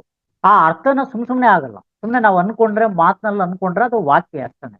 ಬಟ್ ಅದು ರಿಯಲೈಸೇಷನ್ ನನಗೆ ಆಗ್ಬೇಕು ಅನ್ನೋದಾದ್ರೆ, ಅದು ಪರಿಪೂರ್ಣವಾಗಿ ನನಗೆ ಅದರ ಒಂದು ಆಳಕ್ಕೆ ನಾನು ಹೋಗ್ಬೇಕಾಗುತ್ತೆ. ಆಳಕ್ಕೆ ಹೋದಾಗ ಮಾತ್ರ ನನಗೆ ಸೆಲ್ಫ್ ರಿಯಲೈಸೇಷನ್ ಆದಾಗ, ನಾನು ಈ ಒಂದು ದೇಹನೂ ಅಲ್ಲ, ಈ ಒಂದು ಪ್ರಾಣನೂ ಅಲ್ಲ, ಈ ಒಂದು ಮೈಂಡು ಅಲ್ಲ, ಈ ಒಂದು ಬುದ್ಧಿನೂ ಅಲ್ಲ, ಈ ಒಂದು ಆತ್ಮನೂ ಸ್ವರೂಪ ಏನ್ ನಾನು ಅನುಭವಿಸ್ತಾ ಇದ್ದೀನಿ ಆನಂದ ಪ್ರಾಪ್ತಿಯನ್ನ, ಇದು ನಾನಲ್ಲ. ಇದರಿಂದ ಆಚೆಗೆ ಇರ್ತಕ್ಕಂಥ ಈ ಎಕ್ಸ್ಪೀರಿಯನ್ಸ್ ಅನ್ನ ಪಡಿತಕ್ಕಂಥ ಒಂದು ಅಂಶ ಇದೆಯಲ್ಲ, ಅದೇ ನಾನು. ದಟ್ ಈಸ್ ಆಲ್ಸೋ ಗಾಡ್ ಅಂತಕ್ಕಂಥದನ್ನ ಅರ್ಥ ನನಗಾಗ್ಬೇಕು ಅಂತಕ್ಕಂಥ ಒಂದು ಅಂಶ ಹೇಳೋದು. ಈ ತತ್ವನ ಅರ್ಥ ಮಾಡ್ಕೊಳ್ಬೇಕು ಅಂತಕ್ಕಂಥ ಅಂದ್ರೆ, ನಾವು ಫಸ್ಟ್ ಸ್ನೇಹಿತರಾಗಿ ನಾವೆಲ್ಲನೂ ಬಿಟ್ಟು, ಯಾವುದೇ ಒಂದು ಭೇದ ಭಾವ ಇಲ್ಲದೆ ನಾವೆಲ್ಲರೊಂದಿಗೆನು ಈ ಜಗತ್ತಿನಲ್ಲಿ ಇರ್ತಕ್ಕಂಥ ಎಲ್ಲರೊಂದಿಗೆ ನಾವು ಸ್ನೇಹದಿಂದ ಇರಬೇಕು. ಆಮೇಲೆ ನಾವು ಆ ಧ್ಯಾನವನ್ನ, ಆ ಸ್ನೇಹದಿಂದ ಇರೋದಕ್ಕೆ ನಮ್ಗೆ ಹೆಲ್ಪ್ ಆಗ್ತಕ್ಕಂಥ ಒಂದು ಧ್ಯಾನವನ್ನ ಕಲಿಬೇಕು, ಮತ್ತು ಧ್ಯಾನವನ್ನ ಎಲ್ಲರಿಗೂ ಕಲಿಸ್ಬೇಕು. ಆ ಒಂದು ಸ್ನೇಹತ್ವ ಪ್ರೀತಿತ್ವದಲ್ಲಿ ನಾನು ಮಾಸ್ಟರ್ ಆಗ್ಬೇಕು. ಆ ಮಾಸ್ಟರ್ ಆದಾಗ ಏನಾಗುತ್ತೆ, ನನಗೆ ರಿಯಲೈಸ್ ಆಗುತ್ತೆ, ನಾನು ಒಳಗಡೆ ಜರ್ನಿಯನ್ನ ಮಾಡ್ತೀನಿ. ಆಗ ನಾನು ಯಾರು, ನಾನು ಆತ್ಮ, ಅಥವಾ ನಾನು ಈ ದೇಹನೂ ಅಲ್ಲ, ಈ ಮನಸ್ಸು ಅಲ್ಲ, ಈ ಒಂದು ಮೈಂಡು ಅಲ್ಲ, ಈ ಒಂದು ಬುದ್ಧಿನೂ ಅಲ್ಲ, ಈ ಒಂದು ಆನಂದ ಪ್ರಾಪ್ತಿಯನ್ನು ಅನುಭವಿಸ್ತಾ ಇದ್ದೀನಿ. ಈ ಆನಂದ ಪ್ರಾಪ್ತಿಯ ಆಚೆಗಿರ್ತಕ್ಕಂಥ ಒಂದು ದೇವರು ಅಂತಕ್ಕಂಥದನ್ನ, ಅಥವಾ ಗಾಡ್ ಅಂತ, ಬ್ರಹ್ಮ ಅಥವಾ ಪರಬ್ರಹ್ಮ ಅಂತ ನಾವು ಏನ್ ಕರಿತೀವಿ, ಅದನ್ನ ನಾನು ಆಗ್ಬೇಕು ಅಂತಕ್ಕಂಥ ತತ್ವ ಈ 3 ಸಂದೇಶಗಳಲ್ಲಿ ನಾವು ಇರ್ತಕ್ಕಂಥದನ್ನ ನಾವು ಹೇಳ್ಬಹುದು. ಅಂದ್ರೆ ಇಲ್ಲಿ ಗೊಂದಲ ಆಗ್ಬೋದು, ಇದು ಏನು ಈಗ ಹೇಳ್ತೀರಾ ಅಥವಾ ಹಾಗೆ ಅಂತಕ್ಕಂಥ. ಇದಕ್ಕೆ ನಾವು ಮುಖ್ಯವಾಗಿ ನಾವು ನೋಡೋದೇ ಆದ್ರೂ ಸಹ, ಇಲ್ಲಿ ಈ ಶಂಕರಾಚಾರ್ಯರು ನಿರ್ವಾಣ ಶತಕಮಲ್ಲಿ ಒಂದು ಮಾತನ್ನ ಹೇಳ್ತಾರೆ. ಅವರು ಮೊದಲನೇದಾಗಿ ಏನ್ ಮಾಡ್ತಾರೆ, ಪೂಜೆಗಳನ್ನ ಮಾಡ್ತಕ್ಕಂಥ ಒಂದು ಅಂಶದಲ್ಲಿ ಇದಕ್ಕಿಂತ ಮೇಲುತ್ತಮವಾಗಿರ್ತಕ್ಕಂಥದ್ದು ಸ್ತೋತ್ರಕ್ಕೆ ಬರ್ತಾರೆ. ಸ್ತೋತ್ರಕ್ಕೆ ಆದ್ಮೇಲೆ ಮಾನಸಿಕ ಪೂಜೆಗೆ ಬರ್ತಾರೆ. ಮಾನಸಿಕ ಪೂಜೆಗಾದ್ಮೇಲೆ ನಿರ್ಗುಣ ತತ್ವ ಪೂಜೆಗೆ ಬರ್ತಾರೆ. ಅಂದ್ರೆ ಇದು ಅಲ್ಟಿಮೇಟ್ ಅಂತಕ್ಕಂಥ ಅಂಶನ ಅವರು ನಿರ್ವಾಣ ಶತಕಮಲ್ಲಿ ಹೇಳಿರ್ತಕ್ಕಂಥ ಅಂಶನೂ ಸಹ ನಾವು ಗಮನಿಸಬಹುದು. ಇದು ಇರ್ಲಿ. ಇದಕ್ಕೆ ನಿಮಗೆ ಇನ್ನೂ ಕ್ಲಾರಿಟಿ ಆಗಾದ್ರೆ, ಇದನ್ನ ಹೇಗೆ ನಾವು ಒಪ್ಕೊಳ್ಳೋದಕ್ಕೆ ಒಂದು ಉದಾಹರಣೆಯನ್ನು ಕೊಡೋದರ ಮೂಲಕ ನಾನು ಅರ್ಥೈಸೋದಕ್ಕೆ ಪ್ರಯತ್ನ ಪಡ್ತೀನಿ. ಈಗ ಆಕಾಶ ನಾವು ನೋಡ್ತಾ ಇದ್ದೀವಿ. ಆಕಾಶ ನಮ್ಗೆಲ್ಲರಿಗೂ ಏನ್ ಕಾಣಿಸುತ್ತೆ, ಈಗ ನೋಡಿದಾಗ ನೀಲಿಯಾಗಿ ಕಾಣಿಸುತ್ತೆ, ಅಥವಾ ಒಂಥರ ಶಾಡೋ ಕಲರ್ ಕಾಣಿಸುತ್ತೆ. ಕೆಲವು ಸಂದರ್ಭದಲ್ಲಿ ರಾತ್ರಿ ಆಯ್ತು ಅಂದ್ರೆ ಬ್ಲಾಕ್ ಆಗಿ ಕಾಣಿಸುತ್ತೆ.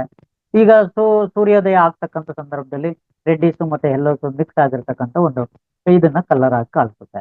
ಹಾಗಾದ್ರೆ ಇದು ಕಾಣಿಸ್ತಾ ಇರೋದು ಸತ್ಯ. ಇದು ನಾವು ಎಲ್ಲರೂ ನೋಡ್ತಾ ಇದ್ದೀವಿ. ಹಂಗಾರೆ ಇದೇ ಸತ್ಯನಾ ಅಂತಕ್ಕಂಥ ನಾವು ಯೋಚನೆ ಮಾಡಿದ್ರೆ, ಹಾಗಾದ್ರೆ ಆಕಾಶ ಈ ಕಲರ್ ಅಲ್ಲಿ ಇದೆಯಾ ಅನ್ನೋದನ್ನ ನೀವೇನಾದ್ರೂ ಪ್ರಶ್ನೆ ಮಾಡೋದೇ ಆದ್ರೆ ಖಂಡಿತ ಇಲ್ಲ.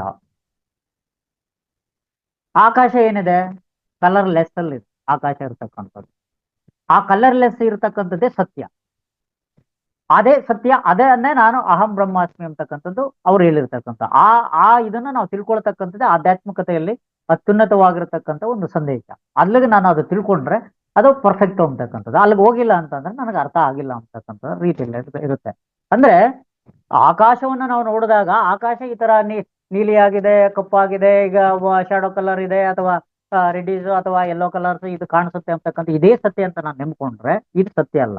ಬಟ್ ಅದರ ಹಿಂದಗಡೆ ಸತ್ಯ ಏನಿದೆ, ನಿಜವಾದ ಸತ್ಯ ಏನಿದೆ, ಕಲರ್ ಲೆಸ್ ಆಗಿದೆ ಆಕಾಶ ಅಂತಕ್ಕಂಥದ್ದು. ಅಂದ್ರೆ ನಾವು ಅಷ್ಟೇನೆ, ನಾವು ಈ ದೇಹನೂ ಅಲ್ಲ, ಈ ಒಂದು ಏನು ಪ್ರಾಣಮಯ ಅಂತೀವಿ ಅದನ್ನು ಬ್ರೆತ್ತು ಅಲ್ಲ, ಮತ್ತೆ ಆಮೇಲೆ ಬುದ್ಧಿನೂ ಅಲ್ಲ, ಆಮೇಲೆ ಮನಸ್ಸು ಅಲ್ಲ.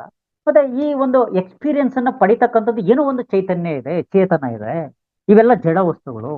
ಆ ಚೇತನ ಶಕ್ತಿನೇ ನಾನು ಅಂತಕ್ಕಂಥದ್ದು ನನಗೆ ಅರ್ಥ ಆದಾಗ ಆ ಚೈತನ್ಯವೇ ದೇವರು ಅಂತಕ್ಕಂಥದ್ದು ಇಲ್ಲಿ ನಾವು ಅರ್ಥ ಮಾಡ್ಕೊಳ್ತಕ್ಕಂಥದ್ದು. ಇದನ್ನ ನಾನ್ ಡ್ಯೂಯಲಿಟಿ ಅಂತ ಕರಿತೀವಿ. ಅಂದ್ರೆ ಇಲ್ಲಿ ಎರಡಿಲ್ಲ ಅಂತ. ಇದನ್ನೇ ಶಂಕರಾಚಾರ್ಯ ಜೀವಾತ್ಮ ಪರಮಾತ್ಮ ಎರಡು ಒಂದೇ ಅಂತಕ್ಕಂಥದನ್ನ ಇಲ್ಲಿ ನಾನ್ ಡ್ಯೂಯಲಿಟಿ ಹೇಳ್ತಕ್ಕಂಥದ್ದು. ಡ್ಯೂಯಲಿಟಿ ಬಂದಾಗ ದ್ವೈತ ಬರುತ್ತೆ. ಅಂದ್ರೆ ಅಲ್ಲಿ ಎರಡು ಇದೆ ಅಂತ. ಅಂದ್ರೆ ದೇವರೇ ಬೇರೆ, ಜೀವಾತ್ಮನೇ ಬೇರೆ ಅಂತಕ್ಕಂಥದ್ದನ್ನ ಅಲ್ಲಿ ನಾವು ನೋಡಿದಾಗ ಅಲ್ಲಿ ನಾವು ಮಾಡ್ತಕ್ಕಂಥ ವಿಧಾನ ಬೇರೆ ಇರ್ತಕ್ಕಂಥದ್ದು ಅದು ಸತ್ಯನೇ. ಅಲ್ಲಿ ಎರಡು ಬೇರೆ ಬೇರೆ ಅಂತಕ್ಕಂಥದ್ದನ್ನ ಹೇಳುತ್ತೆ, ಇಲ್ಲಿ ಎರಡು ಒಂದೇ ಅಂತಕ್ಕಂಥದ್ದನ್ನ ಹೇಳುತ್ತೆ. ಅದಕ್ಕೆ ಇದನ್ನ ಅದ್ವೈತ ಅಂತ ಕರೀತೇವೆ, ಅದನ್ನ ದ್ವೈತ ಅಂತ ಕರೀತೀವಿ. ಇಲ್ಲಿ ನಮ್ಗೆ ಅದರದ್ದು ಅಂಶ ಅಲ್ಲ ಮುಖ್ಯವಾಗಿರ್ತಕ್ಕಂಥದ್ದು, ನಾವು ಅದ್ರ ಚರ್ಚೆ ಅಲ್ಲ. ಬಟ್ ನಾನು ಯಾಕೆ ಅಂತಂದ್ರೆ ಒಂದೇ ಅಂತಕ್ಕಂಥ ಅಹಂ ಬ್ರಹ್ಮಾಸ್ಮಿ ಅಂತಕ್ಕಂಥದ್ದು ಏನಿದೆ, ನಾನೇ ಬ್ರಹ್ಮ ಅಥವಾ ನಾನೇ ದೇವರು ಅಂತಕ್ಕಂಥ ಒಂದು ಕನ್ಕ್ಲೂಷನ್ ಏನಿದೆ, ಆ ಸತ್ಯಾಂಶ ಏನಿದೆ, ಆಧ್ಯಾತ್ಮದ ಅತ್ಯುನ್ನತವಾಗಿರ್ತಕ್ಕಂಥ ಒಂದು ಅಂಶ ಏನಿದೆ, ಅದನ್ನ ತಿಳ್ಕೊಳ್ಳೋದಕ್ಕೆ ನಮ್ಮ ಪತ್ರಿಜಿ ಬಳಸಿರ್ತಕ್ಕಂಥ ಈ ಒಂದು ಸಂಬೋಧನೆಯ ಒಂದು 3 ವಾಕ್ಯಗಳೇನಿದೆ, ಈ ಒಂದು ಆಧ್ಯಾತ್ಮಿಕ ಒಂದು ವಿಜ್ಞಾನದ ಒಂದು ಸಂದೇಶ ಏನಿದೆ, ಈ ಸಂದೇಶ ಈ 3 ವಾಕ್ಯಗಳನ್ನು ನಾವು ಸರಿಯಾಗಿ ಅರ್ಥ ಮಾಡ್ಕೊಂಡ್ರೆ ನಮಗೆ ಇದರಲ್ಲಿ ಸಿಗೋದಕ್ಕೆ ಸಾಧ್ಯತೆ ಇದೆ ಅಂತಕ್ಕಂಥದ್ದು ನನ್ನ ಒಂದು ಭಾವನೆ. ನನ್ನ ಒಂದು ಇದರಲ್ಲಿ ಇದನ್ನ ನಾನು ಚರ್ಚೆ ಮಾಡೋದಕ್ಕೆ ನಿಮ್ಮ ಮುಂದೆ ನಾನು ಇಷ್ಟಪಟ್ಟು ನಾನು ಇದನ್ನ ಚರ್ಚೆ ಮಾಡ್ತಾ ಇದ್ದೇನೆ. ಅಥವಾ ಟೈಮ್ ಇದ್ರೆ ನಾನು ಮುಂದುವರಿಸ್ತೀನಿ, ಇಲ್ಲ ಟೈಮ್ ಇಲ್ಲ ಅಂತಂದ್ರೆ ಇದನ್ನ ನಾವು ಅರ್ಥೈಸ್ಕೊಂಡು ಇನ್ನು ನಮ್ಮ ಭಾರತದ ಪರಂಪರೆಯಲ್ಲೂ ಸಹ ಒಂದು ಅಂಶ ಇದೆ. ಅಂದ್ರೆ ನಮ್ಮಲ್ಲಿ 2 ಧ್ಯಾನ ಇದೆ. ಅಂದ್ರೆ ಒಂದು ಏಕಾಗ್ರತೆಯ ಧ್ಯಾನ, ಒಂದು ಸಾವಧಾನ ಧ್ಯಾನ ಅಂತಕ್ಕಂಥದ್ದು ನಮ್ಮ ಭಾರತ ಪರಂಪರೆಯಲ್ಲಿ ಇರ್ತಕ್ಕಂಥ. ಈ ಏಕಾಗ್ರತೆಯ ಧ್ಯಾನ ಅಂತಕ್ಕಂಥದ್ದು ಏನಿದೆ, ಇಲ್ಲಿ ಇಲ್ಲಿ ನಾಮ ಇರ್ಬೋದು, ರೂಪ ಇರ್ಬೋದು, ಮಂತ್ರ ಇರ್ಬೋದು, ಇದನ್ನೆಲ್ಲ ನಾವು ಮಾಡ್ತಕ್ಕಂಥದ್ದು ಇಟ್ಕೊಂಡು ನಾವು ಮಾಡ್ತಕ್ಕಂಥ ಒಂದು ಇಮ್ಯಾಜಿನೇಷನ್ ಇಟ್ಕೊಂಡು ಮಾಡ್ತಕ್ಕಂಥದ್ದು ಇದು ಏಕಾಗ್ರತೆಯ ಧ್ಯಾನ ಅಂತ ಕರಿತೀವಿ ನಮ್ಮ ಭಾರತೀಯ ಪರಂಪರೆಯಲ್ಲಿ. ಸಾವಧಾನ ಧ್ಯಾನ ಅಂತಂದ್ರೆ ಇಲ್ಲಿ ಏನೂ ಇರಲ್ಲ, ಯಾವ ನಾಮನು ಇಟ್ಕೊಳ್ಬಾರ್ದು, ಮಂತ್ರನೂ ಇರ್ಬೋದು, ಇಮ್ಯಾಜಿನೇಷನ್ ಇಲ್ಲದೆ ಇರತಕ್ಕಂಥ ಒಂದು ಧ್ಯಾನ ಏನಿದೆ, ಇದನ್ನೇ ರಾಮಕೃಷ್ಣ ಪರಮಹಂಸರು ಹೇಳ್ತಾರೆ ಆ ಇರ್ತಕ್ಕಂಥ ಒಂದು ರೀತಿಯಲ್ಲಿ ಅವ್ರು ಹೇಳಿರ್ತಕ್ಕಂಥ. ಮತ್ತೆ ಜಿಡ್ಡು ಕೃಷ್ಣಮೂರ್ತಿ ಏನ್ ಹೇಳ್ತಾರೆ, ಅವರು ಫಿಲಸಫರು, ಮತ್ತೆ ಇದನ್ನೆಲ್ಲ ಇಡೀ ಭಾರತೀಯ ತತ್ವನೇ ಮತ್ತೆ ಪರದೇಶಗಳ ತತ್ವವನ್ನ ಅರ್ಥೈಸ್ಕೊಂಡಿರ್ತಕ್ಕಂಥವ್ರು, ಅವರು ಸಹ ಹೇಳ್ತಕ್ಕಂಥದ್ದು ಈಗ ನಮಗೆ ಇದು ಯಾವುದು ಏಕಾಗ್ರತೆಯ ಧ್ಯಾನ ಬೇಡವೇ ಬೇಡ, ಸಾವಧಾನ ಧ್ಯಾನ ಇಂಪಾರ್ಟೆಂಟ್ ಹೋಗ್ತಕ್ಕಂಥದ್ದನ್ನು ಸಹ ಹೇಳ್ತಾರೆ. ಅಂದ್ರೆ ಅದಕ್ಕೆ ಪೂರಕವಾಗಿನೇ ನಮ್ಮ ಪತ್ರಿಕೆ, ಅದಕ್ಕೆ ಅವ್ರು ಏನ್ ಮಾಡ್ತಾರೆ, ಕಾಲ್ ಕ್ರಾಸ್ ಮಾಡು, ಕೈಗಳು ಜೋಟು ಪೂರ್ಕ, ನೀನು ಉಸಿರಿನ ಮೇಲೆ ಗಮನ ಇಡು, ಬೇರೆದ ಎಲ್ಲಾನು ಮರ್ತೋಗ್ಬಿಡು ಅಂತ ಹೇಳ್ತಾರೆ. ಅಂದ್ರೆ ಈ ಸಾವಧಾನ ಧ್ಯಾನಕ್ಕೆ ಕರ್ಕೊಂಡು ಹೋಗ್ತಕ್ಕಂಥ ಒಂದು ಅಂಶ, ಆ ಸಾವಧಾನ ಧ್ಯಾನದಿಂದ ನನ್ನನ್ನು ನಾನು ಅರ್ಥ ಮಾಡಿಕೊಂಡು ಆಗ ನನ್ನಲ್ಲಿ ನಾನು ಈ ಎಲ್ಲ ಹೊರಗಡೆ ಅಪಿಯರೆನ್ಸ್ ಏನಿದೆ, ಈ ಅಪಿಯರೆನ್ಸ್ ನಾನಲ್ಲ. ಆಕಾಶ ಅಪಿಯರೆನ್ಸ್ ಏನಿದೆ ಬಣ್ಣದಾಗ ಕಾಣಿಸುತ್ತೆ.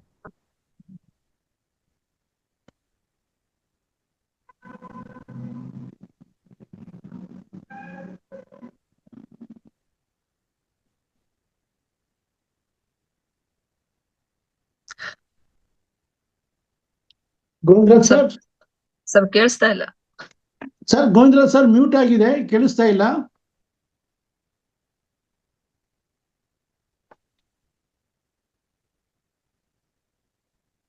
ಗೋವಿಂದರಾಜ್ ಸರ್ ಮ್ಯೂಟ್ ಆಗಿದೆ, ನಿಮ್ಮ ವಾಯ್ಸ್ ಕೇಳಿಸ್ತಾ ಇಲ್ಲ ಸರ್. Network problem ಆಗಿರ್ಬೇಕಮ್ಮ. ಇಲ್ಲ ಸರ್, ಅನ್ಮ್ಯೂಟ್ ಇದೆ, ಕೇಳ್ತಾ ಇಲ್ಲ ಅಷ್ಟೇ. ಅನ್ಮ್ಯೂಟ್ ಇದೆ ಅವ್ರದ್ದು. ಹಾ ಹಾ ಹಾ ಸರ್ ಕಟ್ ಆಯ್ತು ಸರ್. ಕಟ್ಟಾಯ್ತಾ? ಹೌದು ಸರ್. ಸೊ ನೆಟ್ವರ್ಕ್ ಇಂದ ಕಟ್ ಆಗಿದೆ ಅನ್ಸುತ್ತೆ. ಈ ಕಾರ್ಯಕ್ರಮವನ್ನ ಇಲ್ಲಿಗೆ ನಾವು ಮುಗಿಸ್ಕೋಬಹುದು ಅಂತ ಅನ್ಕೋತೀನಿ. ಏನಮ್ಮ ಹೇಳ್ತೀರಾ ನಳಿನ? ಈಗ ಹೌದು ಸರ್. ಈಗ ಈಗ ಕಾರ್ಯಕ್ರಮದಲ್ಲಿ ಹೇಳ್ಬೇಕು ಅಂದ್ರೆ ನಮ್ಮ ಗೋವಿಂದರಾಜರವರ ಅದ್ಭುತ ವಿಚಾರ ಇದ್ದಾರೆ. ತುಂಬಾ ಚೆನ್ನಾಗಿತ್ತಮ್ಮ. ನಾನೊಂದು ಎರಡು ನನ್ನ ಅಭಿಪ್ರಾಯ ತಿಳಿಸ್ಬಿಡ್ತೀನಿ, ಆಮೇಲೆ ಮಿಕ್ಕಿದ್ದನ್ನ ನೀವು ಮಾಡಿ. ಆಮೇಲೆ ಇದೆಲ್ಲ ನಮ್ಮ ಆತ್ಮ ಬಂಧುಗಳ ಒಂದು ಕ್ವಶನ್ ಅಂಡ್ ಆನ್ಸರ್ಸ್ ಅದು ಅವ್ರ ವಿಚಾರಗಳನ್ನ ತಿಳ್ಕೊಳ್ಳೋದಕ್ಕೆ ಪ್ರಯತ್ನ ಪಡೋರಂತೆ. ಈಗ ಇನ್ನೊಂದೇನು ಅಂದ್ರೆ ಗೋವಿಂದರಾಜ್ ಅವರು ಒಂದು ಅದ್ಭುತವಾದಂತ ವಿಚಾರಧಾರೆ ಕೊಟ್ರು, ತುಂಬಾ ಚೆನ್ನಾಗಿತ್ತು. ಮೈ ಡಿಯರ್ ಫ್ರೆಂಡ್ಸ್, ಬಂದ್ರು ಸರ್ ಪುನಃ. ಮಾಸ್ಟರ್ಸ್. ಹಾ ಸರ್, ಗೋವಿಂದರಾಜ್ ಸರ್ ದಯವಿಟ್ಟು ಮುಂದುವರಿಸಿ. ಇನ್ನೊಂದು 10 ನಿಮಿಷ ಮಾತಾಡ್ಬೋದು. ಮಾತಾಡಿ ಸರ್. ಇನ್ನೊಂದು 10 ನಿಮಿಷ ಮಾತಾಡಿ ಸರ್.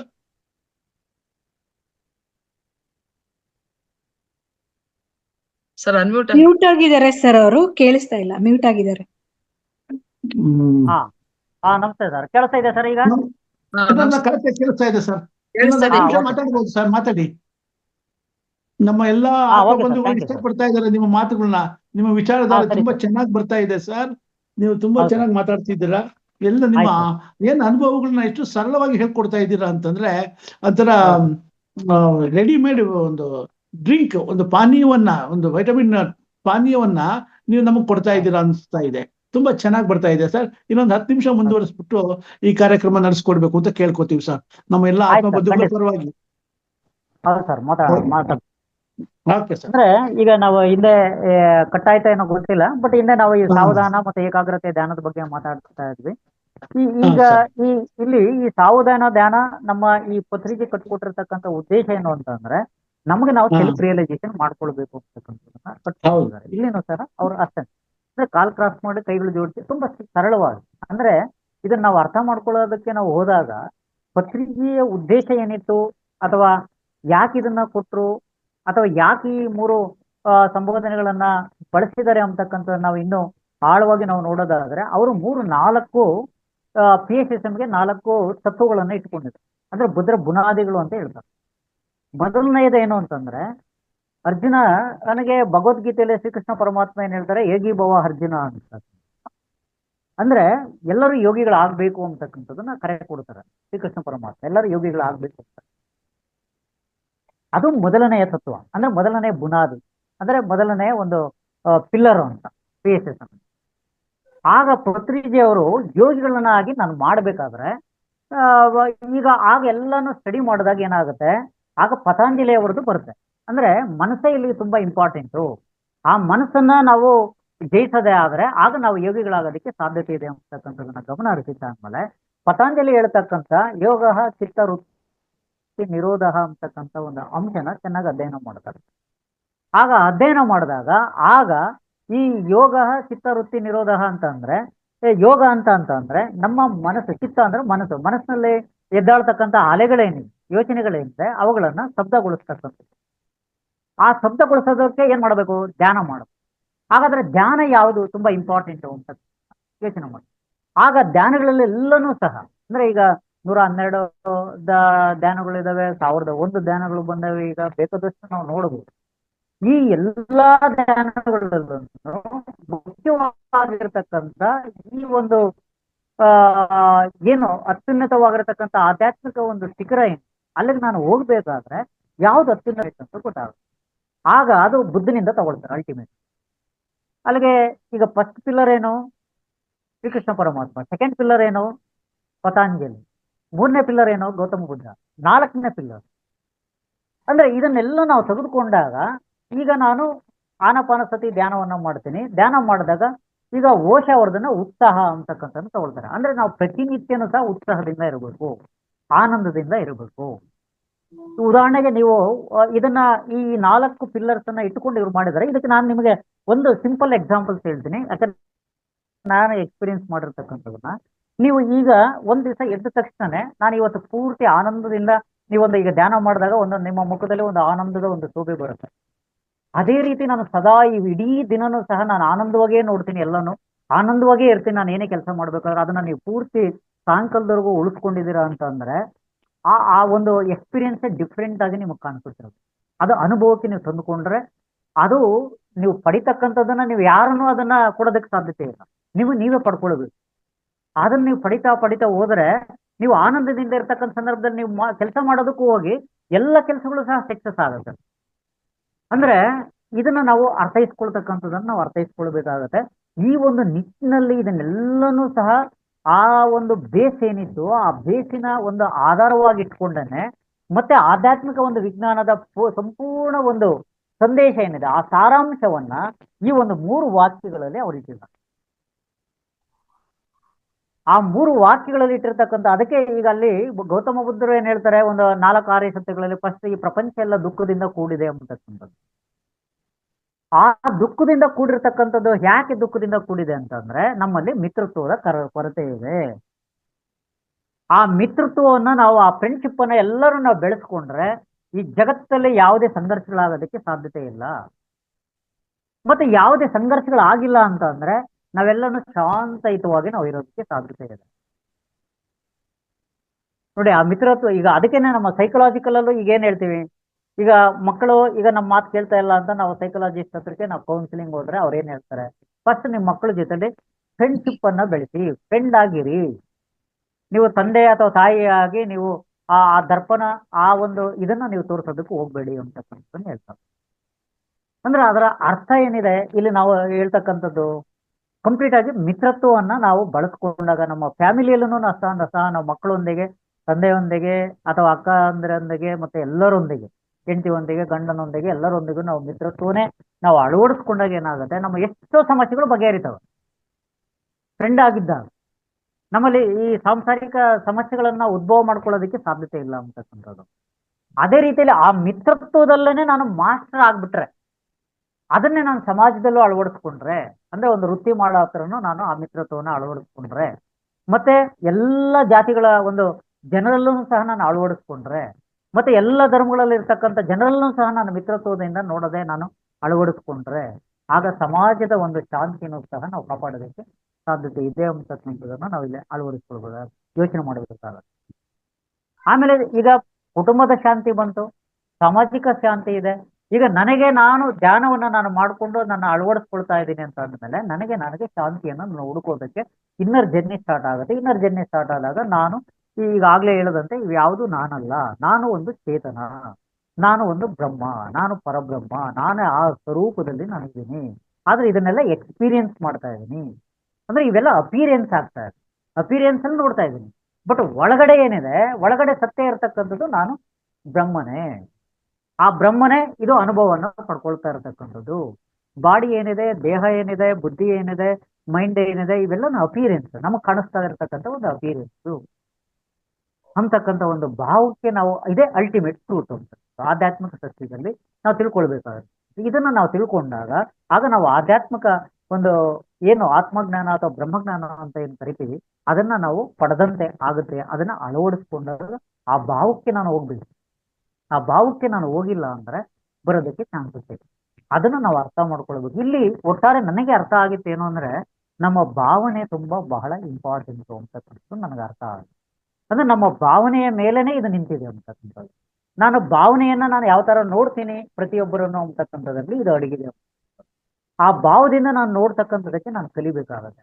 ಈ ಭಾವಗಳೇ ನಮಗೆ ತುಂಬಾ ನಮ್ಮ ಜೀವನದಲ್ಲೂ ಸಹ ಕಷ್ಟಗಳನ್ನ ತರ್ತಕ್ಕಂಥ ಒಂದು ಭಾವ ಇರುತ್ತೆ. ಇದಕ್ಕೆ ಉದಾಹರಣೆಗೆ ನಮ್ಮ ಪತ್ರಿಕೆಯವರು ಅವರದೇ ಒಂದು ಕುಟುಂಬದ ಒಂದು ಎಕ್ಸಾಂಪಲ್ಸ್ ಅನ್ನು ಕೊಡ್ತಾರೆ. ಈ ಭಾವ ಹೆಂಗೆ ಚೇಂಜ್ ಆಗುತ್ತೆ, ಈ ಭಾವ ನಮಗೆ ಏನೆಲ್ಲ ಕೆಲಸ ಮಾಡುತ್ತೆ ಅಂತಕ್ಕಂಥದ್ದು. ಅವರು ಫಾದರ್ ಏನಿದ್ರು ಆ ಫಾದರ್ ಕೆಲಸ ಮಾಡುವಾಗ ಭೂದಾನಲ್ಲಿ ಕೆಲಸ ಮಾಡ್ತಕ್ಕಂಥದ್ದು ಇದರಲ್ಲಿ ಸಂದರ್ಭದಲ್ಲಿ ಅವ್ರಿಗೆ ಏನ್ ಮಾಡ್ತಾರೆ ಅಂತಂದ್ರೆ ಅವ್ರ ತಂದೆಗಿಂತ 2 ತಿಂಗಳು ಜೂನಿಯರ್ ಇರ್ತಾನೆ, ಅವನಿಗೆ ಪ್ರಮೋಷನ್ ಕೊಡ್ತಾರೆ. ಆ ಪ್ರಮೋಷನ್ ಕೊಟ್ಟಾಗ ಇವ್ರ ತಂದೆಗೆ ಏನಾಯ್ತು, ಅವನು ಪ್ರಮೋಷನ್ ಕೊಟ್ರಲ್ಲ ನನಗೆ ಕೊಡ್ಲಿಲ್ವಲ್ಲ ಅಂತಕ್ಕಂಥ, ಹಂಗಾರೆ ನಮ್ ದಡ್ಡ ಇರಬೇಕು, ಅವನು ಬುದ್ಧಿವಂತ ಇರಬೇಕು, ನನ್ನನ್ನು ಈ ತರ ಪರಿಗಣಿಸಿದ್ದಾರೆ ಅಂತಕ್ಕಂಥ ಒಂದು ಭಾವ ಉಂಟಾಗುತ್ತೆ ಅವರಲ್ಲಿ. ಆ ಭಾವ ಉಂಟಾಗಿ ಎಲ್ಲರ ಹತ್ರನು ಹೇಳ್ಕೊಡ್ತಾರೆ. ಎಲ್ಲಿ ಹೋದ್ರೂ ಆ ಭಾವ ತನ್ನ ಮೈಂಡಿಂದ ಹೋಗೋದಿಲ್ಲ. ಅದನ್ನ ಆ ಮೈಂಡಿಗೆ ಅಟ್ಯಾಚ್ಮೆಂಟ್ ಆದಾಗ ಎಲ್ಲರ ಹತ್ರನು ಹೇಳ್ಕೊಡತಕ್ಕಂಥ ಸಂದರ್ಭದಲ್ಲಿ ಲಾಸ್ಟ್ಗೆ ಅವ್ರಿಗೆ ಏನಾಗುತ್ತೆ ಅಂತಂದ್ರೆ ಅದರಲ್ಲಿ ಮುಳುಗೋದಾಗ ಆ ಭಾವಕ್ಕೆ ಮುಳುಗೋಗ್ಬಿಡ್ತಾರೆ, ಬೇರೆ ಭಾವನ ನೋಡಲ್ಲ. ಅಂದ್ರೆ ಅವ್ರಿಗೆ ಬೇರೆದೆಲ್ಲ ಚೆನ್ನಾಗಿರುತ್ತೆ, ಹೆಂಡತಿ ಮಕ್ಕಳು ಚೆನ್ನಾಗಿದ್ದಾರೆ, ಒಳ್ಳೆ ಸ್ಯಾಲ್ರಿ ಬರುತ್ತೆ, ಒಳ್ಳೆ ಮನೆತನ ಇದೆ, ಒಳ್ಳೆ ಎಲ್ಲ ಅಂಶಗಳು, ಇನ್ನು ಉಳಿದಿರೋ ಎಲ್ಲ ಅಂಶಗಳು ಚೆನ್ನಾಗಿದೆ. ಕೇವಲ ಈ ಒಂದು ಅಂಶದಲ್ಲಿ ಮಾತ್ರ ಅವರ ಭಾವ ಮಾತ್ರ ಇದು ನನಗೆ ಹಿಂಗಾಗೋಯ್ತಲ್ಲ, ನನಗೆ ಹಿಂಗಾಗೋಯ್ತಲ್ಲ ಅಂತಕ್ಕಂಥ ಒಂದು ಭಾವವನ್ನ ಮತ್ತಿಂದ ಮತ್ತೆ ಹೇಳ್ತಾ ಹೇಳ್ತಾ ಹೇಳ್ತಾ ಅದು ಒಂದು ಆ ಸಬ್ ಕಾನ್ಶಿಯಸ್ ಮೈಂಡ್ ಅಂತ ಏನ್ ಕರಿತೀವಿ ಅಲ್ಲಿಗೆ ಹೋಗಿ ಅದರ ಒಂದು ತಾಣದಲ್ಲಿ ಅವರು ಮುಳುಗೋಗಿ ಲಾಸ್ಟ್ ಏನಾಗುತ್ತೆ ಹುಚ್ಚಿಡಿತಕ್ಕಂಥ ಒಂದು ಸಂದರ್ಭಕ್ಕೂ ಬರುತ್ತೆ. ಮನಸ್ಸು ಕೆಟ್ಟು ಹೋಗ್ತಕ್ಕಂಥ ಆ ಮನಸ್ಸು ಭಾವದಿಂದನೇ ಮನಸ್ಸು ಕೆಟ್ಟತಕ್ಕಂಥ ಆ ಭಾವ ಮನಸ್ಸು ಕೆಟ್ಟದಾಗ ಏನಾಗುತ್ತೆ, ಆಗ ಅವ್ರು ಎಲ್ಲರ ಮೇಲೂ ರೇಗಾಡೋದು, ಎಲ್ಲರನ್ನು ಇದು ಮಾಡ್ತಕ್ಕಂಥದ್ದು, ಅವ್ರ ತಾಯಿ ಮೇಲೆ ಇದಾಗ್ತಕ್ಕಂಥ ಇದೆಲ್ಲ ಗಮನಿಸಿದಾಗ ಏನಾಗುತ್ತೆ ಅವರನ್ನ ಮೆಂಟಲ್ ಹಾಸ್ಪಿಟಲ್ ಸೇರಿಸ್ತಾರೆ. ಆಗ ಇಲ್ಲಿ ಆ ಮೆಂಟಲ್ ಹಾಸ್ಪಿಟ್ಲ್ಗೂ ಸಹ ಈಗ ಫ್ಯಾಮಿಲಿ ಎಲ್ಲ ಹೋಗ್ಬೇಕು. ಮೆಂಟಲ್ ಹಾಸ್ಪಿಟ್ಲ್ಗೆ ಬಿಟ್ರೆ ಈಗ ನಾವು ಅದರ ಜವಾಬ್ದಾರಿಯನ್ನು ನೋಡ್ಬೇಕು ಇದೆಲ್ಲ ನೋಡ್ಕೊಳ್ಬೇಕಾಗುತ್ತೆ. ಇಲ್ಲಿ ಈ ಕಥೆಯಿಂದ ನಮಗೆ ಅರ್ಥ ಆಗ್ತಕ್ಕಂಥದ್ದು ಅವ್ರು ಏನು ಅಂತಂದ್ರೆ, ಒಂದು ಭಾವದಿಂದ ಅವರು ಅಸ್ತವ್ಯಸ್ತ ಆದ್ರು. ಮೊದಲನೇದಾಗಿ ಅವ್ರ ಭಾವದಿಂದ ಅವ್ರ ಮನಸ್ಸು ಅಸ್ತವ್ಯಸ್ತ ಆಗುತ್ತೆ. ಆ ಮನಸ್ಸು ಅಸ್ತವ್ಯಸ್ತ ಆದ್ಮೇಲೆ ಅವ್ರು ಅಸ್ತವ್ಯಸ್ತ ಆಗ್ತಾರೆ. ಅವ್ರು ಅಸ್ತವ್ಯಸ್ತ ಆದ್ಮೇಲೆ ಆ ಕುಟುಂಬದ ಮೇಲೆ ಅದ್ರ ಪ್ರಭಾವ ಬೀರುತ್ತೆ. ಆ ಕುಟುಂಬನೂ ಸಹ ಅಸ್ತವ್ಯಸ್ತ ಆಗುತ್ತೆ. ಅಂದ್ರೆ ಈಗ ಅವರು ಮೆಂಟಲ್ ಹಾಸ್ಪಿಟಲ್ ಸೇರ್ಸೋದು ಅಂದ್ರೆ ಕುಟುಂಬದವ್ರು ಯಾರಾದ್ರೂ ನೋಡ್ಕೊಳ್ಬೇಕು, ಹೋಗ್ಬೇಕು, ನಮ್ಮ ಫಾದರ್ ಹಿಂಗಾದ್ರು ಅಂತಕ್ಕಂಥ ಈ ಭಾವನೆಯಲ್ಲಿ ನಾವು ಕಳೆದು ಹೋಗ್ತೀವಿ. ಅಂದ್ರೆ ಅಲ್ಲಿ ಕುಟುಂಬನೂ ಅಸ್ತವ್ಯಸ್ತ ಆಯ್ತು, ಆಗ ನಾವು ನೋಡ್ತಕ್ಕಂಥ ಭಾವನೂ ಸಹ ಅಸ್ತವ್ಯಸ್ತ ಆಗುತ್ತೆ. ಅಂದ್ರೆ ಒಂದು ಭಾವ ಏನಿದೆ ಆ ಭಾವ ಎಷ್ಟು ನಮ್ಮನ್ನ ತಿಂದು ಬಿಡುತ್ತೆ. ಆ ಭಾವ ಏನಾದ್ರೂ ನಾವು ಆ ಭಾವಕ್ಕೆ ನಾವು ಜೋತು ಬಿದ್ದರೆ, ಆ ಭಾವನೆ ನಾವು ಮುಳುಗೋದ್ರೆ ಆ ಭಾವದಲ್ಲಿ ನಮ್ಮನ್ನ ಎಷ್ಟು ಮಟ್ಟಿಗೆ ನಮ್ಮ ತಿನ್ನುತ್ತೆ ಅಂತಕ್ಕಂಥ ಅದಕ್ಕೆ ನಾವು ಸಿಂಪಲ್ ಆಗಿ ನಾವು ಅರ್ಥ ಮಾಡ್ಕೊಳ್ಬಹುದು. ಇವತ್ತು ನಮ್ಮಲ್ಲಿ ಮುಳುಗಿರ್ತಕ್ಕಂಥ ಈ ಸಮಾಜದಲ್ಲೆಲ್ಲ ನಾವು ನೋಡ್ತಕ್ಕಂಥ ಒಂದು ಘಟನಾವಳಿಗಳನ್ನ ನೋಡಿದಾಗ ಈಗ ನಮ್ಮಲ್ಲಿ ಏನು ನಮ್ಮಲ್ಲಿ ಅಪಿರಿಯನ್ಸ್ ಆಗ್ತಾ ಇರ್ತಕ್ಕಂಥದ್ದು, ಇದು ನಾನು ಅಂತಕ್ಕಂಥ ಐಡೆಂಟಿಟಿಯಲ್ಲಿ ಅಪಿರಿಯನ್ಸ್ ಆಗ್ತಾ ಇದೀವಿ, ಮತ್ತೆ ನಮ್ಮ ಜಾತಿಯಿಂದ ಅಪಿರಿಯನ್ಸ್ ಆಗ್ತಾ ಇದೀವಿ, ಮತ್ತೆ ನಮ್ಮ ಧರ್ಮದಿಂದ ಅಪಿರಿಯನ್ಸ್ ಆಗ್ತಾ ಇದೀವಿ. ಇವೆಲ್ಲ ನಾವು ಅಪಿರಿಯನ್ಸ್ ಆಗ್ತಾ ಇದೆ, ಬಟ್ ಸತ್ಯನೇ ಬೇರೆ ಇರೋದು. ಆ ಸತ್ಯನ ತಿಳ್ಕೊಳ್ತಕ್ಕಂಥದ್ದೇ ಈ ಒಂದು ಆಧ್ಯಾತ್ಮಿಕತೆಯ ಒಂದು ವಿಜ್ಞಾನದ ಒಂದು ಸಂದೇಶ ಇರ್ತಕ್ಕಂಥದ್ದು. ಆ ಸಂದೇಶವನ್ನ ನಾವು ಅರ್ಥ ಮಾಡ್ಕೊಳ್ಳೋದಕ್ಕೆ ಈ ಮಿತ್ರತ್ವ ಭಾವ ಏನಿದೆ, ಈ ಮಿತ್ರತ್ವ ಭಾವ ಒಂದು ತಳಪಾಯ ಇದ್ದಂಗೆ, ಭದ್ರ ಬುನಾದಿ ಇದ್ದಂಗೆ. ಅದಕ್ಕೆ ಅವರು ನಮ್ಮ ಪತ್ರಿಕೆಯವರು ಮೊದಲಾಗಿ ಮೈ ಡಿಯರ್ ಫ್ರೆಂಡ್ಸ್ ಅಂತಕ್ಕಂಥದ್ದನ್ನ ಹೇಳ್ತಾರೆ. ಆಗ ಅದನ್ನ ನಾವು ಇಲ್ಲಿ ನೋಡಿ ಎಲ್ಲನೂ ಇಟ್ಟಿದ್ದಾರೆ. ಈಗ ಮಾಸ್ಟರ್ ಯಾವ್ದ್ರಲ್ಲೂ ಮಾಸ್ಟರ್ ಆಗ್ಬೇಕು, ಸ್ವಾಧ್ಯಾಯದಲ್ಲೂ ಮಾಸ್ಟರ್ ಆಗ್ಬೇಕು, ಸಜ್ಜನ ಸಾಂಗೀತ್ಯದಲ್ಲೂ ಮಾಸ್ಟರ್ ಆಗ್ಬೇಕು, ಧ್ಯಾನದಲ್ಲೂ ಮಾಸ್ಟರ್ ಆಗ್ಬೇಕು. ಆಗ ಇದರಲ್ಲಿ ನೀವು ಮಾಸ್ಟರ್ ಆಗ್ತಾ ಬಂದ್ರೆ ಇಲ್ಲಿ ಧ್ಯಾನ ಯೋಗನೂ ಬಂದೋಯ್ತು, ಇಲ್ಲಿ ಜ್ಞಾನ ಯೋಗನೂ ಬಂದೋಯ್ತು, ಕರ್ಮಯೋಗನೂ ಬಂದೋಯ್ತು. ನೀವು ಮಾಡ್ತಕ್ಕಂಥ ಇದರಲ್ಲಿ ಮಾಸ್ಟರ್ ಇರಲಿ. ಹಾಗೆ ಇವೆಲ್ಲದರ ಮೂಲಕ ಉಳಿದಿರ್ತಕ್ಕಂಥದ್ದು ಏನು, ಧ್ಯಾನ ಯೋಗದ ಅಂತಿಮ ಗುರಿ ಏನು, ನಾನು ದೇವರು ಅಂತಕ್ಕಂಥ ನನ್ನಲ್ಲಿ ಸಾಕ್ಷಾತ್ಕರಿಸ್ಕೊಳ್ತಕ್ಕಂಥ, ಅಥವಾ ನಾನೇ ಬ್ರಹ್ಮ ಅಂತಕ್ಕಂಥ ನನ್ನಲ್ಲಿ ಸಾಕ್ಷಾತ್ಕರಿಸ್ಕೊಳ್ತಕ್ಕಂಥ. ಆ ಸಾಕ್ಷಾತ್ಕರಿಸ್ಕೊಂಡು ನಾನೇ ದೇವರು ಅಂತಕ್ಕಂಥ ನನ್ನ ನಿಜ ಸತ್ಯನ ನನಗೆ ಅರ್ಥ ಆಗಬೇಕು. ಆ ಅರ್ಥ ಆಗಿ ಆ ಭಾವದಲ್ಲಿ ನಾನು ಇರ್ಬೇಕು. ಅಂದ್ರೆ ಪ್ರತಿಯೊಂದರಲ್ಲೂ ಈಗ ಪ್ರತಿಯೊಂದು ಜೀವಿಯಲ್ಲೂ ಸಹ ನಾನು ಇದೀನಿ ಅಂತಕ್ಕಂಥ ನನಗೆ ಅರ್ಥ ಆದ್ರೆ ನಾನು ಯಾರನ್ನು ನಾನು ಬೈಯೋದಕ್ಕೂ ಸಾಧ್ಯತೆ ಇಲ್ಲ, ನಾನು ದ್ವೇಷ ಮಾಡೋದಕ್ಕೂ ಸಾಧ್ಯತೆ ಇಲ್ಲ, ನಾನು ಏನ್ ಮಾಡೋದಕ್ಕೂ ಸಾಧ್ಯತೆ ಇಲ್ಲ. ಅದಕ್ಕೆ ನಮ್ಮ ರಾಮಕೃಷ್ಣ ಪರಮಹಂಸರದ್ದು ಒಂದು ಅಂಶನ ಹೇಳಿ ನಾನು ಕನ್ಫ್ಯೂಷನ್ ಮಾಡ್ತೇನೆ. ಅವರು ಯಾಕಂದ್ರೆ ರಾಮಕೃಷ್ಣ ಪರಮಹಂಸರು ಡಿವಟಿನೂ ಇದ್ದಾರೆ, ಮತ್ತೆ ಇದರಲ್ಲೂ ಇದ್ದಾರೆ. ಅಂದ್ರೆ ಪೂಜೆನೂ ಮಾಡ್ತಾರೆ, ಮತ್ತೆ ಅದ್ವೈತ ದ್ವೈತ ಎರಡನ್ನೂ ನಾವು ನೋಡೋದಕ್ಕೆ ಸಾಧ್ಯತೆ ಇದೆ ಅವರಲ್ಲಿ. ಆಗ ಅಲ್ಲಿ ನಾವು ಗಮನಿಸ್ಬೇಕಾಗಿರ್ತಕ್ಕಂಥ ಅಂಶ, ರಾಮಕೃಷ್ಣ ಪರಮಹಂಸರನ್ನ ಕೇಳಿದಾಗ ಅವ್ರಿಗೆ ಏನು ಉತ್ತರ ಕೊಡ್ತಾರೆ ಅಂತಂದ್ರೆ, ನೀವು ಉಪಾಸನೆಯನ್ನ ನೀವು ಮಾಡೋದಾದ್ರೆ, ಅಂದ್ರೆ ಪೂಜೆಯನ್ನ ನೀವು ಮಾಡೋದೇ ಆದರೆ ಏಕದೇವ ಉಪಾಸನೆಯನ್ನ ಮಾಡಿ ಅಂತ ಹೇಳ್ತಾರೆ. ಆಗ ಏಕದೇವ ಉಪಾಸನೆಯನ್ನ ಮಾಡುವಾಗ ಮಾಡಿದ್ರೆ ಅದು ಕನಿಷ್ಠ ಮಟ್ಟ ಅಂತ ಹೇಳ್ತಾರೆ. ಅದು ಯಾವ ಮಟ್ಟ ಆಧ್ಯಾತ್ಮಿಕತೆಯಲ್ಲಿ ಅಥವಾ ಆಧ್ಯಾತ್ಮಿಕ ಸೈನ್ಸ್ ಅಲ್ಲಿ ಯಾವ ಮಟ್ಟ ಅಂತಂದ್ರೆ, ನಾವು ಏಕದೇವ ಉಪಾಸನೆಯನ್ನ ಮಾಡ್ತಕ್ಕಂಥದ್ದು ಅದು ಕನಿಷ್ಠ ಮಟ್ಟ ಅಂತ ಹೇಳ್ತಾರೆ ರಾಮಕೃಷ್ಣ ಪರಮಹಂಸ. ಮತ್ತೆ ಅವ್ರ ಪ್ರಕಾರ ಮಧ್ಯಮ ಮಟ್ಟ ಯಾವುದು ಅಂತಕ್ಕಂಥ ನೋಡೋದಾದ್ರೆ, ಈಗ ನಾನು ದೇವಿಯನ್ನ ಅಥವಾ ದುರ್ಗೆಯನ್ನ ನಾನು ಪೂಜೆ ಮಾಡ್ತೀನಿ ಅಂತ ಇಟ್ಕೊಳ್ಬೇಕು. ಈಗ ನಾನು ಬೇರೆ ಈಗ ಕಾಶಿಗೆ ಹೋಗ್ಲಿ ಅಥವಾ ತಿರುಪತಿ ತಿಮ್ಮಪ್ಪನಿಗೆ ಹೋಗ್ಲಿ ಅಥವಾ ಬೇರೆ ಇನ್ನೊಂದು ದೇವಸ್ಥಾನಕ್ಕೆ ಹೋಗ್ಲಿ ಅಥವಾ ನಾನು ಇಲ್ಲೇ ಹೋದ್ರು ಸಹ ನಾನು ದುರ್ಗಿಯನ್ನ ನಾನು ಪೂಜೆ ಮಾಡ್ತಾ ಇದ್ದೀನಿ ಅಂದ್ರೆ, ನಾನು ತಿರುಪತಿ ತಿಮ್ಮಪ್ಪನಿಗೆ ಹೋದ್ರು ಸಹ ಅಲ್ಲಿ ನನಗೆ ತಿಮ್ಮಪ್ಪ ಕಾಣಬಾರದು, ನನಗೆ ದುರ್ಗಿನೇ ನನಗೆ ಬೇರೆ ಯಾವುದು ನನಗೆ ಕಾಣಬಾರದು. ಅದು ಮಿಡ್ಲ್ ಪಾತ್ ಅಂತ, ಅಂದ್ರೆ ಮಿಡ್ಲ್ ಅಂತ, ಅಂದ್ರೆ ನಾನು ಮಧ್ಯಮ ಮಟ್ಟ ಅಂತ. ಮತ್ತೆ ಹೈಯರ್ ಸೆಲ್ಫ್ ಇಲ್ಲು ಅಂತಕ್ಕಂಥದ್ದು. ಈಗ ನಾನು ದುರ್ಗಿಯನ್ನ ನಾನು ಪೂಜೆ ಮಾಡ್ತಾ ಇದ್ದೀನಿ ಅಂದ್ರೆ, ಇಲ್ಲಿ ನೀವೆಲ್ಲರಲ್ಲೂ ನೀವೆಲ್ಲರೂ ಕೂತಿದ್ದೀರ ಅಂದ್ರೆ ನೀವು ಯಾರು ನನಗೆ ಕಾಣಬಾರದು, ಪ್ರತಿಯೊಬ್ಬರಲ್ಲೂ ದುರ್ಗಿನೇ ನನಗೆ ಕಾಣಬೇಕು. ಅದು ಹೈಯರ್ ಸೆಲ್ಫ್. ಅದೇ ನಾವು ದೇವರಾಗ್ತಕ್ಕಂಥ. ನಾವು ದೇವರಾಗಿದ್ದೀವಿ ಅಂತ ಅಂದ್ರೆ ಆ ದೇವ್ರು ಆಗ್ಬೇಕು ಅಂತಕ್ಕಂಥ ಕರೆ ಕೊಡ್ತಾ ಇರತಕ್ಕಂಥದ್ದು ಈ ಸಂಬೋಧನೆಯಲ್ಲಿ ಪತ್ರಿಕೆ ಕೊಡ್ತಕ್ಕಂಥದ್ದು ಏನಿದ್ರೆ, ಆ ತರ ನೀವೆಲ್ಲ ಆತ್ಮ ಸ್ವರೂಪರು ಇಲ್ಲಿ ಏನಿದ್ದೀರಾ ಎಲ್ಲರಲ್ಲೂ ಸಹ ಆ ಒಂದು ಆತ್ಮ ಸ್ವರೂಪ ನನ್ನ ಆತ್ಮ ಸ್ವರೂಪವೇ ನಿಮ್ಮದು ಆಗಿದೆ ಅಂತಕ್ಕಂಥ ಸಂದರ್ಭ ಭಾವ ನನಗೆ ಬಂದಾಗ ಅದು ಹೈಯರ್ ಸೆಲ್ಫ್ ಅಂತಕ್ಕಂಥದ್ದು. ಆಗ ನಾನು ಬೇರೆಯವರನ್ನ ಯಾವುದೇ ಕಾರಣಕ್ಕೂ ನಾನು ಒಂದು ಮಾತನಾಡೋದಕ್ಕೂ ಸಾಧ್ಯತೆ ಇಲ್ಲ, ಒಂದು ಜಲಕ್ಕೆ ಬರೋಕ್ಕೆ ಚಾನ್ಸಸ್ ಇಲ್ಲ, ದ್ವೇಷ ಬರೋದಕ್ಕೆ ಚಾನ್ಸಸ್ ಇಲ್ಲ. ಈ ಒಂದು ಅಂತಿಮ ತತ್ವಕ್ಕೆ ನಾವು ಹೋಗ್ತಕ್ಕಂಥದ್ದೇ ಈ ಒಂದು ಆಧ್ಯಾತ್ಮಿಕತೆಯ ಒಂದು ಸಂದೇಶ ಅಂತ ನಾನು ಹೇಳ್ತಾ, ಇದಕ್ಕೆ ನಾವೆಲ್ಲರೂ ಪ್ರಯತ್ನ ಪಡೋಣ, ಪ್ರಾಕ್ಟೀಸ್ ಮಾಡೋಣ ಅಂತಕ್ಕಂಥ ಎಲ್ಲರಲ್ಲೂ ಸಹ ನಾನು ಕೇಳ್ಕೊಳ್ತಾ, ಇವತ್ತಿನ ಒಂದು ಮಾತಾಡೋದಕ್ಕೆ ಇಷ್ಟು ನನ್ನ ಅನುಭವಗಳನ್ನು ಹಂಚ್ಕೊಳ್ಳೋದಕ್ಕೆ ತಾವು ಅವಕಾಶವನ್ನು ಕಲ್ಪಿಸಿರ್ತಕ್ಕಂಥ ಎಲ್ಲರಿಗೂ ಸಹ, ನನಗೆ ಯಾಕಂದ್ರೆ ತಮ್ಮ ಹೆಸರುಗಳು ಗೊತ್ತಿಲ್ಲ ಸರ್, ಸಾರಿ ಬೇಜಾರು ಮಾಡ್ಕೊಳಕ್ ಹೋಗ್ಬಿಡಿ. ಇಲ್ಲ ಸರ್. ಎಲ್ಲರ ಸಹ ನನ್ನ ಹೃದಯಪೂರ್ವಕವಾಗಿರ್ತಕ್ಕಂಥ ವಂದನೆಗಳನ್ನ ಸಲ್ಲಿಸುತ್ತಾ, ಈ ಒಂದು ಅವಕಾಶ ನಾನು ಒಂದು ಅವಕಾಶ ಅಂತ ತಿಳ್ಕೊಂಡು ನನ್ನ ಈ ಒಂದು 2 ಅನುಭವಗಳನ್ನ ನಾನು ಮುಗಿಸ್ತಾ ಇದ್ದೀನಿ. ಏನಾದ್ರು ಪ್ರಶ್ನೆಗಳಿದ್ರು ಕೇಳಬಹುದು. ಸರ್ ತುಂಬಾ ಅದ್ಭುತವಾಗಿ ಮಾತಾಡಿದ್ರಿ ಸರ್. ಪತ್ರಿಜಿ ಅವರ ಸಂಬೋಧನೆಗಳ ವಾಕ್ಯಗಳಲ್ಲಿ ಆಧ್ಯಾತ್ಮಿಕ ವಿಜ್ಞಾನದ ಸಂದೇಶಗಳು ಅನ್ನೋ ವಿಚಾರದಲ್ಲಿ, ಆ ವಿಚಾರದ ಬಗ್ಗೆ ತುಂಬಾ ಅದ್ಭುತವಾಗಿ ಮಾತಾಡಿ ನಮ್ಮ ಆತ್ಮ ಬಂಧುಗಳಿಗೆಲ್ಲ ತುಂಬಾ ಜ್ಞಾನ ಹಂಚಿಕೆಯನ್ನ ಮಾಡಿದ್ಕೆ ನಿಮ್ಗೆ ತುಂಬ ಹೃದಯದ ಧನ್ಯವಾದಗಳು ಸರ್. Thank you madam. ಎಲ್ಲ ಪಿರಮಿಡ್ ಮಾಸ್ಟರ್ಗಳಿಗೂ, ಅಲ್ಲಿರ್ತಕ್ಕಂಥ ಎಲ್ಲ ಆತ್ಮ ಸ್ವರೂಪಿಗಳಿಗೂ, ಎಲ್ಲ ದೈವತ್ವ ಸ್ವರೂಪಗಳಾಗಿರ್ತಕ್ಕಂಥ ನಮಗೆಲ್ಲರಿಗೂ ಸಹ ಮತ್ತೊಮ್ಮೆ ಹೃದಯಪೂರ್ವಕವಾಗಿರ್ತಕ್ಕಂಥ ವಂದನೆಗಳು. ನಮಸ್ಕಾರ ಸರ್. ಯಾರಾದ್ರೂ ಪ್ರಶ್ನೆಗಳು ಕೇಳೋ ಹಾಗಿದ್ರೆ ಕೇಳ್ಬೋದು ಸರ್. ಮಲ್ಲಬ್ ಸರ್. ನಮಸ್ತೆ ಗುರುಜಿ. ನಮಸ್ತೆ ಸರ್. ನಮಸ್ತೆ ಗುರುಜಿ. ನಮಸ್ತೆ ಸತ್ಯೇಂದ್ರ ಸರ್. ನಮಸ್ಕಾರ. ಗುರುಜಿ ನಮಸ್ಕಾರ. ಎಲ್ಲ ಆತ್ಮ ಬಂಧುಗಳಿಗೂ ನನ್ನ ಅನಂತ ಕೋಟಿ ನಮನಗಳು. ಇವತ್ತಂತೂ ಬಹಳ ಅದ್ಭುತವಾದ ಸೆಷನ್ ಅಂತ ನಾನಾದ್ರೂ ಭಾವಿಸ್ತಾ, ನಿಜಕ್ಕೂ ಸರ್ ಸತ್ಯೇಂದ್ರ ಸರ್ ಮೊದಲೇ ಹೇಳಿದ್ರ ತಮ್ಮ ಅನಿಸಿಕೆ ವ್ಯಕ್ತಪಡಿಸುವಾಗ ಬಹಳಷ್ಟು ಸರಳ ಸುಂದರವಾಗಿ ಈ ಒಂದು ಧ್ಯಾನ ಅಂದ್ರೆ ಏನು, ಅದರ ಅರ್ಥ ವಿವರಣೆಯನ್ನ ಸಾಕಷ್ಟು ಮಹಾತ್ಮರ ಶರಣರ ಒಂದು ಉದಾಹರಣೆಗಳನ್ನು ಕೊಡೋದ್ರ ಮೂಲಕ ಬಹಳ ಅದ್ಭುತವಾಗಿ ಸರಳವಾಗಿ ತಿಳಿಸಿದ್ರಿ ಸರ್. ನಿಮ್ಮಲ್ಲಿರ್ತಕ್ಕಂಥ ಜ್ಞಾನ ಭಂಡಾರ ಬಹಳ ದೊಡ್ಡದು ಅಂತ ನಾನಾದ್ರೂ ಭಾವಿಸ್ತಾ, ಇವತ್ತೇ ನಿಮ್ ಪರಿಚಯ ಆಗಿರೋದು ನನಗೆ. ಹಾಗಾಗಿ ತಾವು ಸದಾ ಇನ್ನೂ ನಿಮ್ಮಲ್ಲಿರ್ತಕ್ಕಂಥ ಜ್ಞಾನಧಾರೆಯನ್ನ ನಮಗೆ ಹಂಚ್ತಾ ಇರ್ಬೇಕು ಅಂತ ನನ್ನ ಆಶಯದೊಂದಿಗೆ ತಾವು ಹೇಳ್ತಾ ಬಂದ್ರಿ. ಮೊದಲು ನನ್ನನ್ನ ನಾನು ಅರ್ಥ ಮಾಡ್ಕೊಳ್ಬೇಕು, ಅದನ್ನೇ ನಾವು ಧ್ಯಾನ ಅಂತ ಕರಿತೀವಿ. ಆಮೇಲೆ ಇದಕ್ಕೆ ವೇದಗಳನ್ನ ಮತ್ತೆ ತಗೊಂಡ್ರಿ. ಋಗ್ವೇದ ದಲ್ಲಿ ಅಹಂ ಬ್ರಹ್ಮಾಸ್ಮಿ ಅಂತಾರೆ, ಮಹಾವಾಕ್ಯ ಅಂತಾರೆ. ಅಥರ್ವ ವೇದದಲ್ಲಿ ಎಲ್ಲರಲ್ಲೂ ಇರುವ ಬ್ರಹ್ಮನು ನಾನೇ ಅಂತ ಹೇಳ್ತತಿ. ಹಾಗೆ ಕೊನೆಗೆ ಬಂದು PSSM ನ ಸೂತ್ರಗಳನ್ನ ಹೇಳ್ತಾ ಬಂದ್ರಿ. My dear friends, my dear masters, my dear God's ಅಂತ ಹೇಳ್ಬಿಟ್ಟು ಅದರ ಅರ್ಥ ವಿವರಣೆಯನ್ನು ನೀಡ್ತಾ, ಇಲ್ಲಿ ಮೈತ್ರಿ ಭಾವ ಅಂದ್ರೆ ಮಿತ್ರತ್ವ ಅನ್ನೋದನ್ನ ಪ್ರಾಣಿ ಪಕ್ಷಿ ಜಡವಸ್ತುಗಳೊಂದಿಗೆ ನಾವು ಯಾವಾಗ ಎಲ್ಲರಲ್ಲೂ ನಾವು ಮೈತ್ರಿ ಭಾವದಿಂದ ನೋಡ್ತೀವೋ ಆಗ ನಾವು ನಿಜವಾದ ಒಂದು ಜ್ಞಾನಿ ಆಗ್ತೀವಿ ಅನ್ನೋ ಮಾತನ್ನು ತಿಳಿಸಿದ್ರಿ. ಇದರಿಂದ ಅಹಿಂಸಾ ತತ್ವವನ್ನ ನಾವು ಒಪ್ಕೊಂಡ ಹಾಗಾಗುತ್ತೆ. ಅಹಿಂಸಾ ಪರಮೋ ಧರ್ಮ ಅನ್ನೋದನ್ನ ಗಾಂಧಿ ಬುದ್ಧರಂತ ಮಹಾತ್ಮರು ಕೂಡ ಅದನ್ನೇ ಹೇಳಿದ್ರು.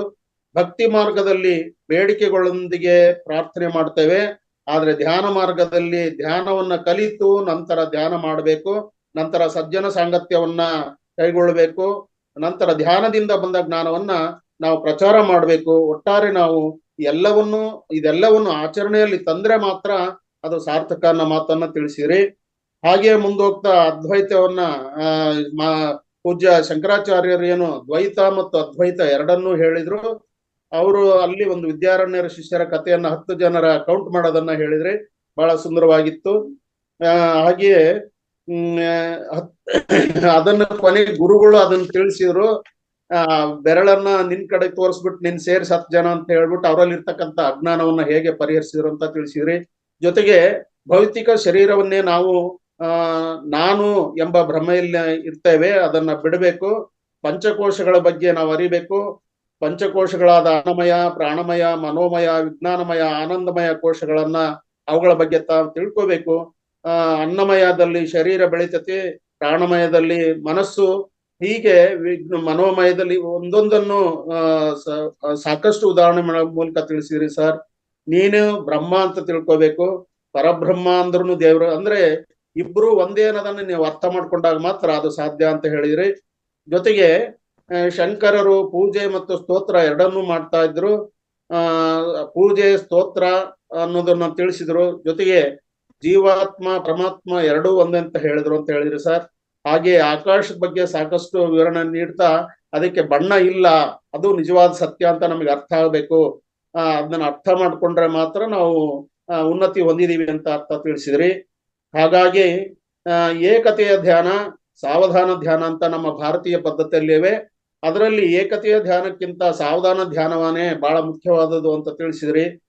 ಜೊತೆಗೆ PSSM ನ ಬುನಾದಿಯನ್ನ ತಿಳಿಸ್ತಾ ಎಲ್ಲರೂ ಯೋಗಿಗಳಾಗ್ಬೇಕು, ಮನಸ್ಸನ್ನ ನಿಗ್ರಹ ಮಾಡ್ಕೋಬೇಕು, ಮನಸ್ಸಿನ ಅಲೆಗಳನ್ನ ಸ್ತಬ್ಧಗೊಳಿಸ್ಬೇಕು ಅಂತ ಹೇಳಿದ್ರಿ. ಹಾಗೆ ಶ್ರೀಕೃಷ್ಣ, ಬುದ್ಧ ಇವ್ರೇನ್ ಹೇಳ್ತಾ ಇದಾರೆ, ಅವರಂತೆ 4 ಜನ ಸ್ತಂಭಗಳು, ಇನ್ನೆರಡನ್ನ ಬಿಟ್ರಿ ಸರ್, ನಾನ್ ಬರ್ಕೊಳಕ್ ಆಗ್ಲಿಲ್ಲ, ಫಾಸ್ಟ್ ಇತ್ತು. 4 ಸ್ತಂಭಗಳನ್ನ ಹೇಳಿದ್ರಿ ನೀವು. ಹೌದು ಸರ್. ಒಂದು ಕೃಷ್ಣ ಪರಮಾತ್ಮ, 2ನೇದು ಪತಾಂಜಲಿ, 3ನೇದು ಬುದ್ಧ, 4ನೇದು ಓಶಸ್. Thank you sir, thank you. ಆಮೇಲೆ ಧ್ಯಾನದಲ್ಲಿ ಏಕಾಗ್ರತೆಯ ಧ್ಯಾನ ಅಂತ ಸರ್, ಏಕತೆಯ ಧ್ಯಾನ ಅಲ್ಲ, ಅದು ಏಕಾಗ್ರತೆಯ ಧ್ಯಾನ. Thank you sir, thank you. ಹಾಗಾಗಿ ಪ್ರತಿದಿನ ಆನಂದದಿಂದ ಇರೋದು, ಎಲ್ಲಾ ಜಾತಿ ಧರ್ಮದವರೊಂದಿಗೆ ಮಿತ್ರರು ಭಾವನೆಗಳ ಮೇಲೆ ಎಲ್ಲವೂ ಇರುತ್ತೆ ಅನ್ನೋ ಮಾತನ್ನ ತಿಳಿಸ್ತಾ, ಕುಟುಂಬ ಸಮಾಜದಲ್ಲಿರುವ ಪ್ರತಿಯೊಂದು ಜಾತಿ ಧರ್ಮ ಎಲ್ಲರೊಂದಿಗೂ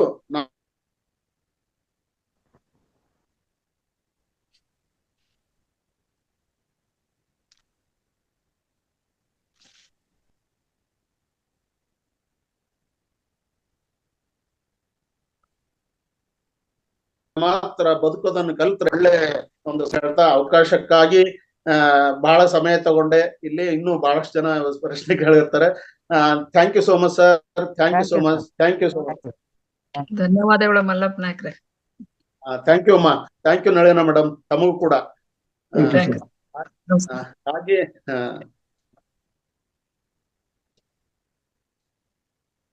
ರೇವತಿ ಮೇಡಮ್ ಮಾತಾಡಿ. ಎಲ್ರಿಗೂ ನಮಸ್ಕಾರ.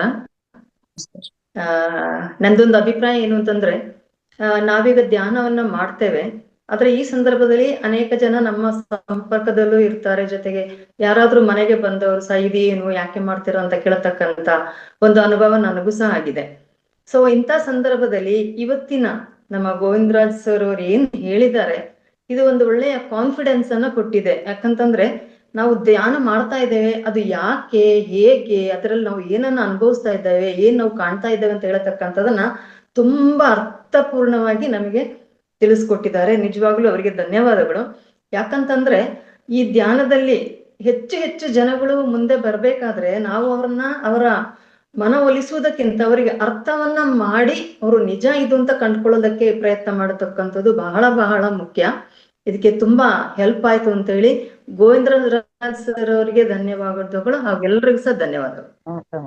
ನಮಸ್ತೆ ಮೇಡಮ್, ತಮಗೂ ಧನ್ಯವಾದಗಳು ಮೇಡಮ್. ನಮಸ್ತೆ. ಮತ್ತೆ ಇನ್ಯಾರಾದ್ರೂ ಮಾತಾಡೋ ಹೋಗಿದ್ರೆ ಮಾತಾಡಿ, ತಮ್ಮ ಅನುಭವಗಳನ್ನ ಹೇಳ್ಕೊಳ್ಳಿ.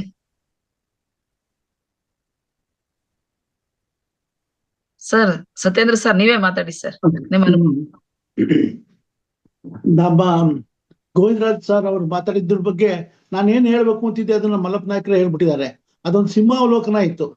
ಅವರ ಪಾಯಿಂಟ್ಸ್ ಎಷ್ಟು ಚೆನ್ನಾಗಿ ಹೇಳಿದ್ರು ಅಂತಂದ್ರೆ, ಒಂದು ಟೋಟಲ್ ಆಗಿ ಒಂದು ಪಾಯಿಂಟ್ ಬಿಡಿದಾಗೆ ಅವ್ರು ಹೇಳಿದ್ರು. ಅವ್ರಿಗೆ ಬಹಳ ಅಪ್ರಿಶಿಯೇಟ್ ಮಾಡ್ತೇನೆ. ಅವರ ಒಂದು ಚಿತ್ತ ಎಷ್ಟು ಚೆನ್ನಾಗಿ ಇಟ್ಕೊಂಡಿದ್ದಾರೆ ಅಂದ್ರೆ, ಅವ್ರು ಒಂದು ನಿಮಿಷನೂ ಬಿಡುವಿಲ್ಲದೆ ಕ್ಲೀನ್ ಆಗಿ ಅದನ್ನ ಒಂದು ಒಳ್ಳೆ ಡೈರಿನ ಇಟ್ಕೊಂಡು ಅದನ್ನ ಮೇಂಟೈನ್ ಮಾಡ್ತಾರೆ. ಆ ಡಾಕ್ಯುಮೆಂಟೇಶನ್ ಆಗುತ್ತೆ. ಈ ಡಾಕ್ಯುಮೆಂಟೇಶನ್ ಮಾಡ್ಕೊಡೋದು ಯಾವಾಗ್ಲೂ ಅಷ್ಟೇ. ಯಾರೇ ಆಗ್ಲಿ ಒಬ್ಬ ಉಪನ್ಯಾಸಕರು ಬಂದಿದ್ದಾರೆ ಅಂತಂದ್ರೆ ಅವರು 10 ವಿಷಯಗಳನ್ನ ಓದಿರ್ತಾರೆ, 10 ಗ್ರಂಥಗಳನ್ನ ಓದಿರ್ತಾರೆ, ಸಜ್ಜನರನ್ನ ಕಾಂಟ್ಯಾಕ್ಟ್ ಮಾಡ್ಕೊಂಡಿರ್ತಾರೆ, ಸ್ವಾಧ್ಯಾಯ ಮಾಡಿರ್ತಾರೆ. ಅವೆಲ್ಲಗಳನ್ನು ಸೇರಿಸಿ ಒಂದು ಉಪನ್ಯಾಸ ಕೊಡ್ತಾರೆ. ಆ ಉಪನ್ಯಾಸ ಕೊಡೋದು ಒಂದು multi vitamin B complex capsule ಇದ್ದಾಗೆ ನಮಗೆ. ಆ ಕ್ಯಾಪ್ಸೂಲ್ ನಾವು ತಗೋತಾ ಇದೀವಿ. ಹಾಗೆ ಅವರು ಒಂದೊಂದು ಮಲ್ಟಿ ವೈಟಮಿನ್ ಕ್ಯಾಪ್ಸೂಲ್ ನಮಗೆ ಕೊಟ್ಟಿದ್ದಾರೆ. ಅದು ನಮ್ಮ ಶರೀರದಲ್ಲಿ ಒಂದು ಒಳ್ಳೆ ಚೇತನವನ್ನ ಕೊಡುತ್ತೆ, ಶಕ್ತಿಯನ್ನು ಕೊಡುತ್ತೆ, ಮುಂದಿನ ದಿನಗಳಲ್ಲಿ ನಾವು ಮುಂದಕ್ಕೆ ಹೋಗೋದಕ್ಕೆ ಅನುಕೂಲ ಮಾಡುತ್ತೆ ಅಂತ ನಾನು ಹೇಳ್ತೀನಿ. ಒಟ್ಟಿನಲ್ಲಿ ಹೇಳ್ಬೇಕು ಅಂದ್ರೆ ಗೋವಿಂದರಾಜ್ ಅವರಿಗೆ ನನ್ನ ಭಕ್ತಿಪೂರ್ವಕ ನಮಸ್ಕಾರಗಳು. ತುಂಬಾ ಚೆನ್ನಾಗಿತ್ತು ಅವರ ವಿಚಾರಧಾರೆ ಅಂತ ಹೇಳ್ತೀನಿ ನಾನು. ನಮಸ್ಕಾರ. ನಮಸ್ಕಾರ ಗುರುಗಳೇ. ಸತ್ಯೇಂದ್ರ ಸರ್, ತಾವು ಕೂಡ ಮೊದಲು ನಿಮ್ಮ ಬಗ್ಗೆ ಅನಿಸಿಕೆ ಹೇಳ್ಬೇಕಿತ್ತು, ಕ್ಷಮೆ ಇರ್ಲಿ. ಮಕರ ಸಂಕ್ರಾಂತಿ ಹಬ್ಬದ ಬಗ್ಗೆ ನಮ್ಮ ಸರ್. ಪ್ರಾಂತ್ಯ ಅಷ್ಟೇ ಅಲ್ಲದೆ ರಾಜ್ಯ ಅಲ್ಲದೆ ದೇಶ ಅಲ್ಲದೆ ವಿದೇಶಗಳಲ್ಲೂ ಕೂಡ ಯಾವ ಯಾವ ಹೆಸರಿನಿಂದ ಕರೀತಾರೆ, ಎಷ್ಟು ಅದ್ಭುತವಾಗಿರ್ತಕ್ಕಂಥ ವಿಚಾರಧಾರೆಯನ್ನ ತಾವು ಕೂಡ ತಿಳಿಸಿದ್ರಿ ಸರ್. ಎಲ್ಲಾ ಸಾಧಕರು ನಿಜಕ್ಕೂ ನಮ್ಮ ಭಾಗ್ಯ ಅಂತ ನಾನು ಭಾವಿಸ್ತೀನಿ ಸರ್. ತಮಗೂ ಕೂಡ ಅನಂತ ಅನಂತ ನಮನಗಳು sir. Thank you sir, thank you sir. ಈ ವಿಷಯದಲ್ಲಿ ಅಮ್ಮ ನಳಿನಾ, ಹಾ ಹೇಳಿ ಸರ್. ವಿತ್ ಯುವರ್ ಪರ್ಮಿಷನ್, ಇವತ್ತು ಇಲ್ಲ, ನಮ್ಮೆಲ್ಲರೂ, ನಮ್ಮ ಎಲ್ಲಾ ಜನಗಳು, ನಮ್ಮ ಎಲ್ಲ ಆತ್ಮ ಬಂಧುಗಳನ್ನು ಒಂದು ಮ್ಯಾನಿಫೆಸ್ಟೇಷನ್ ಮಾಡ್ಕೋಬೇಕು. ಏನು ಇದು, ನಾಳೆ ಬೆಳಿಗ್ಗೆ ಉತ್ತರಾಯಣ ಪುಣ್ಯಕಾಲ ಆರಂಭ ಆಗ್ತಿದೆ. ಇದ್ರ ವಿಶೇಷತೆ ಏನಪ್ಪಾ ಅಂದ್ರೆ, ಕೃತಯುಗದಲ್ಲಿ ಶಿವಪಾರ್ವತಿಯರ ವಿವಾಹ ಆಗಿದ್ದ ದಿವಸ ಇದು. ಬ್ರಹ್ಮದೇವರು ಜಗತ್ತನ್ನ ಸೃಷ್ಟಿ ಮಾಡೋದಕ್ಕೆ ಶುರು ಮಾಡಿದ್ದ ದಿವಸನೇ ಉತ್ತರಾಯಣ ಪುಣ್ಯಕಾಲ. ಇಂದ್ರನಿಗೆ ಗೌತಮರು ಶಾಪ ಕೊಟ್ಟಿದ್ದನ್ನ ಪರಿಹಾರ ಮಾಡಿದ ದಿವಸ ಅದು. ಭಗವಂತ ನಾರಾಯಣ ಮಹಾವಿಷ್ಣು ವರಾವತಾರ ತಾಳಿ ಭೂಮಿಗೆ ಬಂದ ದಿವಸ ಇದು. ಸಮುದ್ರ ಮಥನ ಕಾಲದಲ್ಲಿ ಮಹಾಲಕ್ಷ್ಮಿ ಕ್ಷೀರ ಸಮುದ್ರದಿಂದ ಉದ್ಭವವಾಗಿ ಬಂದಂತವಳು. ಆಮೇಲೆ ಋಷಿಮುನಿಗಳು ತಪಸ್ಸಿಗೆ ಆಯ್ಕೆ ಮಾಡ್ಕೋತಾ ಇದ್ದಿದ್ದೆ ಉತ್ತರಾಯಣ ಪುಣ್ಯಕಾಲ. ಭೀಷ್ಮರು ದಕ್ಷಿಣಾಯನದಲ್ಲಿ ಅವ್ರ ಸತ್ರುನು ಸಾಯೋ ಸ್ಟೇಜಿಗೆ ಬಂದಿದ್ರು, ಅವ್ರ ಪ್ರಾಣ ಬಿಡ್ಲಿಲ್ಲ. ಉತ್ತರಾಯಣ ಕಾಲದಲ್ಲೇ ನಾನು ಬಿಡಬೇಕು ಅಂತ ಹೇಳಿದ್ರು. ಉತ್ತರಾಯಣ ಕಾಲ ಅಷ್ಟು ಶ್ರೇಷ್ಠವಾದದ್ದು. ಹಾಗಾಗಿದ್ದೇನೆ ಈ ಉತ್ತರಾಯಣ ಪುಣ್ಯ ಕಾಲದಲ್ಲಿ ನಾಳೆಯಿಂದ ತಾವೆಲ್ಲರೂ ದಿನವೂ ತಪ್ಪಿಸದೆ ಒಂದು ಅರ್ಧ ಗಂಟೆ ಅಥವಾ 1 ಅವರ್ ಬೆಳಗ್ಗೆ ಅಥವಾ ಮಧ್ಯಾಹ್ನಕ್ಕೆ ಸ್ಪ್ಲಿಟ್ ಮಾಡ್ಕೊಳ್ಳಿ ಸಮಯವನ್ನ. ಹೀಗೆ ಧ್ಯಾನವನ್ನ ಮಾಡೋದಕ್ಕೆ ಪ್ರಾಕ್ಟೀಸ್ ಮಾಡೋಕೆ ಶುರು ಮಾಡಿ. ಹಾಗೆ ಈ ಕಾರ್ಯಕ್ರಮಗಳನ್ನ ಮಿಸ್ ಮಾಡದೆ ನೋಡಿ ಅಂತ. ಅಟ್ಲೀಸ್ಟ್ ಅಂದ್ರೂ ನಾವೇ ಕೂತ್ಕೊಂಡು ನಾವು ಓದೋದಕ್ಕೆ ಮಾಡೋದಕ್ಕೆ ಆಗೋದಿಲ್ಲ. ಈ ಮೀಡಿಯಾಗಳಿಂದ ತುಂಬಾ ತೊಂದರೆಗಳಾಗ್ತಾ ಇದೆ ನಮ್ಗೆ. ಏನಂದ್ರೆ ಮನೆಯವ್ರು ಯಾರೋ ಹಾಕಿರ್ತಾರೆ, ನಾವು ವಿಧಿ ಇಲ್ಲದೆ ಕೂತಿರ್ತೀವಿ, ಏನೋ ನಡೀತಾ ಇರುತ್ತೆ. ಅದನ್ನೆಲ್ಲ ಅವಾಯ್ಡ್ ಮಾಡ್ಬೇಕು ಅಂತಂದ್ರೆ ಈ ಕ್ಲಾಸ್ನಲ್ಲಿ ಒಂದು ಅರ್ಧ ಗಂಟೆ ಧ್ಯಾನ ಮಾಡ್ಬೋದು. ಒಂದು ಸ್ವಾಧ್ಯಾಯ, ಒಂದು ಸಜ್ಜನ ಸಾಂಗತ್ಯ ಸಿಗುತ್ತೆ ನಮಗೆ. ಇದನ್ನ ಅವಕಾಶ ಕಳ್ಕೊಳ್ಳೋದು ಬೇಡ. ಈ 2025 ನಲ್ಲಿ ಒಂದು ಒಳ್ಳೆ ಮ್ಯಾನಿಫೆಸ್ಟೇಷನ್ ಮಾಡ್ಕೊಳ್ಳೋಣ. ಒಂದು ದಿನವೂ ಧ್ಯಾನ ಮಾಡೋಣ. ನಮ್ಮಲ್ಲಿ ಏನೋ ಒಂದು ಪ್ರಗತಿಯನ್ನು ಸಾಧಿಸೋದಕ್ಕೆ ಸಹಾಯ ಆಗುತ್ತೆ ಅಂತ ನಿಮ್ಮೆಲ್ಲರಲ್ಲೂ ನಾನು ಕೋರ್ಕೋತಿದ್ದೀನಿ. ಇವತ್ತೇ ತೀರ್ಮಾನ ಮಾಡ್ಕೊಳ್ಳಿ, ನಾಳೆಯಿಂದ ಶುರು ಮಾಡ್ಕೊಳ್ಳೋಣ. ಧನ್ಯವಾದಗಳು ಅಮ್ಮ. Over to Nalina. ನೆಕ್ಸ್ಟ್ ಏನ್ ಮಾಡ್ಬೇಕು ನೋಡಮ್ಮ. ಸರ್ ಇನ್ನೇನು ಅದೇ ನಾಳೆ ಹೇಳ್ದಾಗೆ ಎಲ್ಲಾರು ದಿನ ಒಂದ್ ಅರ್ಧ ಗಂಟೆ ಧ್ಯಾನ ಮಾಡ್ಲೇಬೇಕು ಅಂತ ಒಂದ್ ಸಂಕಲ್ಪ ಮಾಡ್ಕೊಂಡ್ ಮಾಡಿದ್ರೆ ಖಂಡಿತ ಆಗುತ್ತೆ. ಎಲ್ಲ ಮಾಡಿ ಅದರಿಂದ ಎಲ್ಲರಿಗೂ ಒಳ್ಳೇದಾಗುತ್ತೆ. ಪತ್ರಿಜಿ ಸರ್ ಹೇಳಿರೋ ಹಾಗೆ ಹುಣ್ಣಿಮೆ ಧ್ಯಾನ ಇವತ್ತು ತುಂಬಾ ಚೆನ್ನಾಗಿರುತ್ತೆ. ವಿಶ್ವಶಕ್ತಿ ಧ್ಯಾನ ಆಗುತ್ತೆ ಅಂತ ಹೇಳಿದ್ದಾರೆ. ದಯವಿಟ್ಟು ಇವತ್ತು ಸಂಜೆ ಎಲ್ಲಾರು ಮಾಡಿ. ಎಷ್ಟೊತ್ತು ಟೈಮ್ ಆಗುತ್ತೆ ಅಷ್ಟೊತ್ತು ಮಾಡಿ. ಮತ್ತೆ ಎಲ್ಲರೂ ಧ್ಯಾನ ಅಂದ್ರೆ ಉಸಿರಿನ ಕಡೆಗೆ ಗಮನ ಅಂತ ಪತ್ರಿಜಿ ಸರ್ ಹೇಳಿದ್ದಾರೆ. ನಾವು ಉಸಿರಿದ್ರೇನೆ ನಾವು ಅದನ್ನೆಲ್ಲ ಅರ್ಥ ಮಾಡ್ಕೊಂಡು ನೀವೆಲ್ಲರೂ ಧ್ಯಾನನ ನಾಳೆಯಿಂದ ಖಂಡಿತವಾಗ್ಲೂ ಮಾಡೇ ಮಾಡ್ತೀವಿ ಅನ್ನೋ ಸಂಕಲ್ಪ ಮಾಡ್ಕೊಳ್ಳಿ. ಎಲ್ಲರಿಗೂ ಮತ್ತೊಮ್ಮೆ ಮಕರ ಸಂಕ್ರಾಂತಿ ಹಬ್ಬದ ಹಾರ್ದಿಕ ಶುಭಾಶಯಗಳು. ಇಲ್ಲಿಗೆ ಕಾರ್ಯಕ್ರಮವನ್ನು ಸಂಪನ್ನಗೊಳಿಸಬಹುದಲ್ವಮ್ಮ? ಮಾಡ್ಬೋದು ಸರ್. ಎಲ್ಲರೂ ಓಕೆ ಅಂದ್ರೆ ಮಾತಾಡೋರು ಯಾರು? ಸಂಪನ್ನಗೊಳಿಸ್ಬಿಡಿ ಹಾಗಾದ್ರೆ. ಆಗ್ಲೇ 5 ಗಂಟೆ 15 ನಿಮಿಷ ಆಗಿದೆ. ಆಗ್ಲೇ 14 ನಿಮಿಷ ಎಕ್ಸ್ಟ್ರಾ ತಗೊಂಡಿದೀವಿ ನಾವು. ಇಲ್ಲಿಗೆ ಕಾರ್ಯಕ್ರಮವನ್ನು ಸಂಪನ್ನಗೊಳಿಸೋಣ. ತಮ್ಮೆಲ್ಲರಿಗೂ ಸಂಕ್ರಾಂತಿಯ ಶುಭಾಶಯಗಳು. ನಮಸ್ಕಾರ.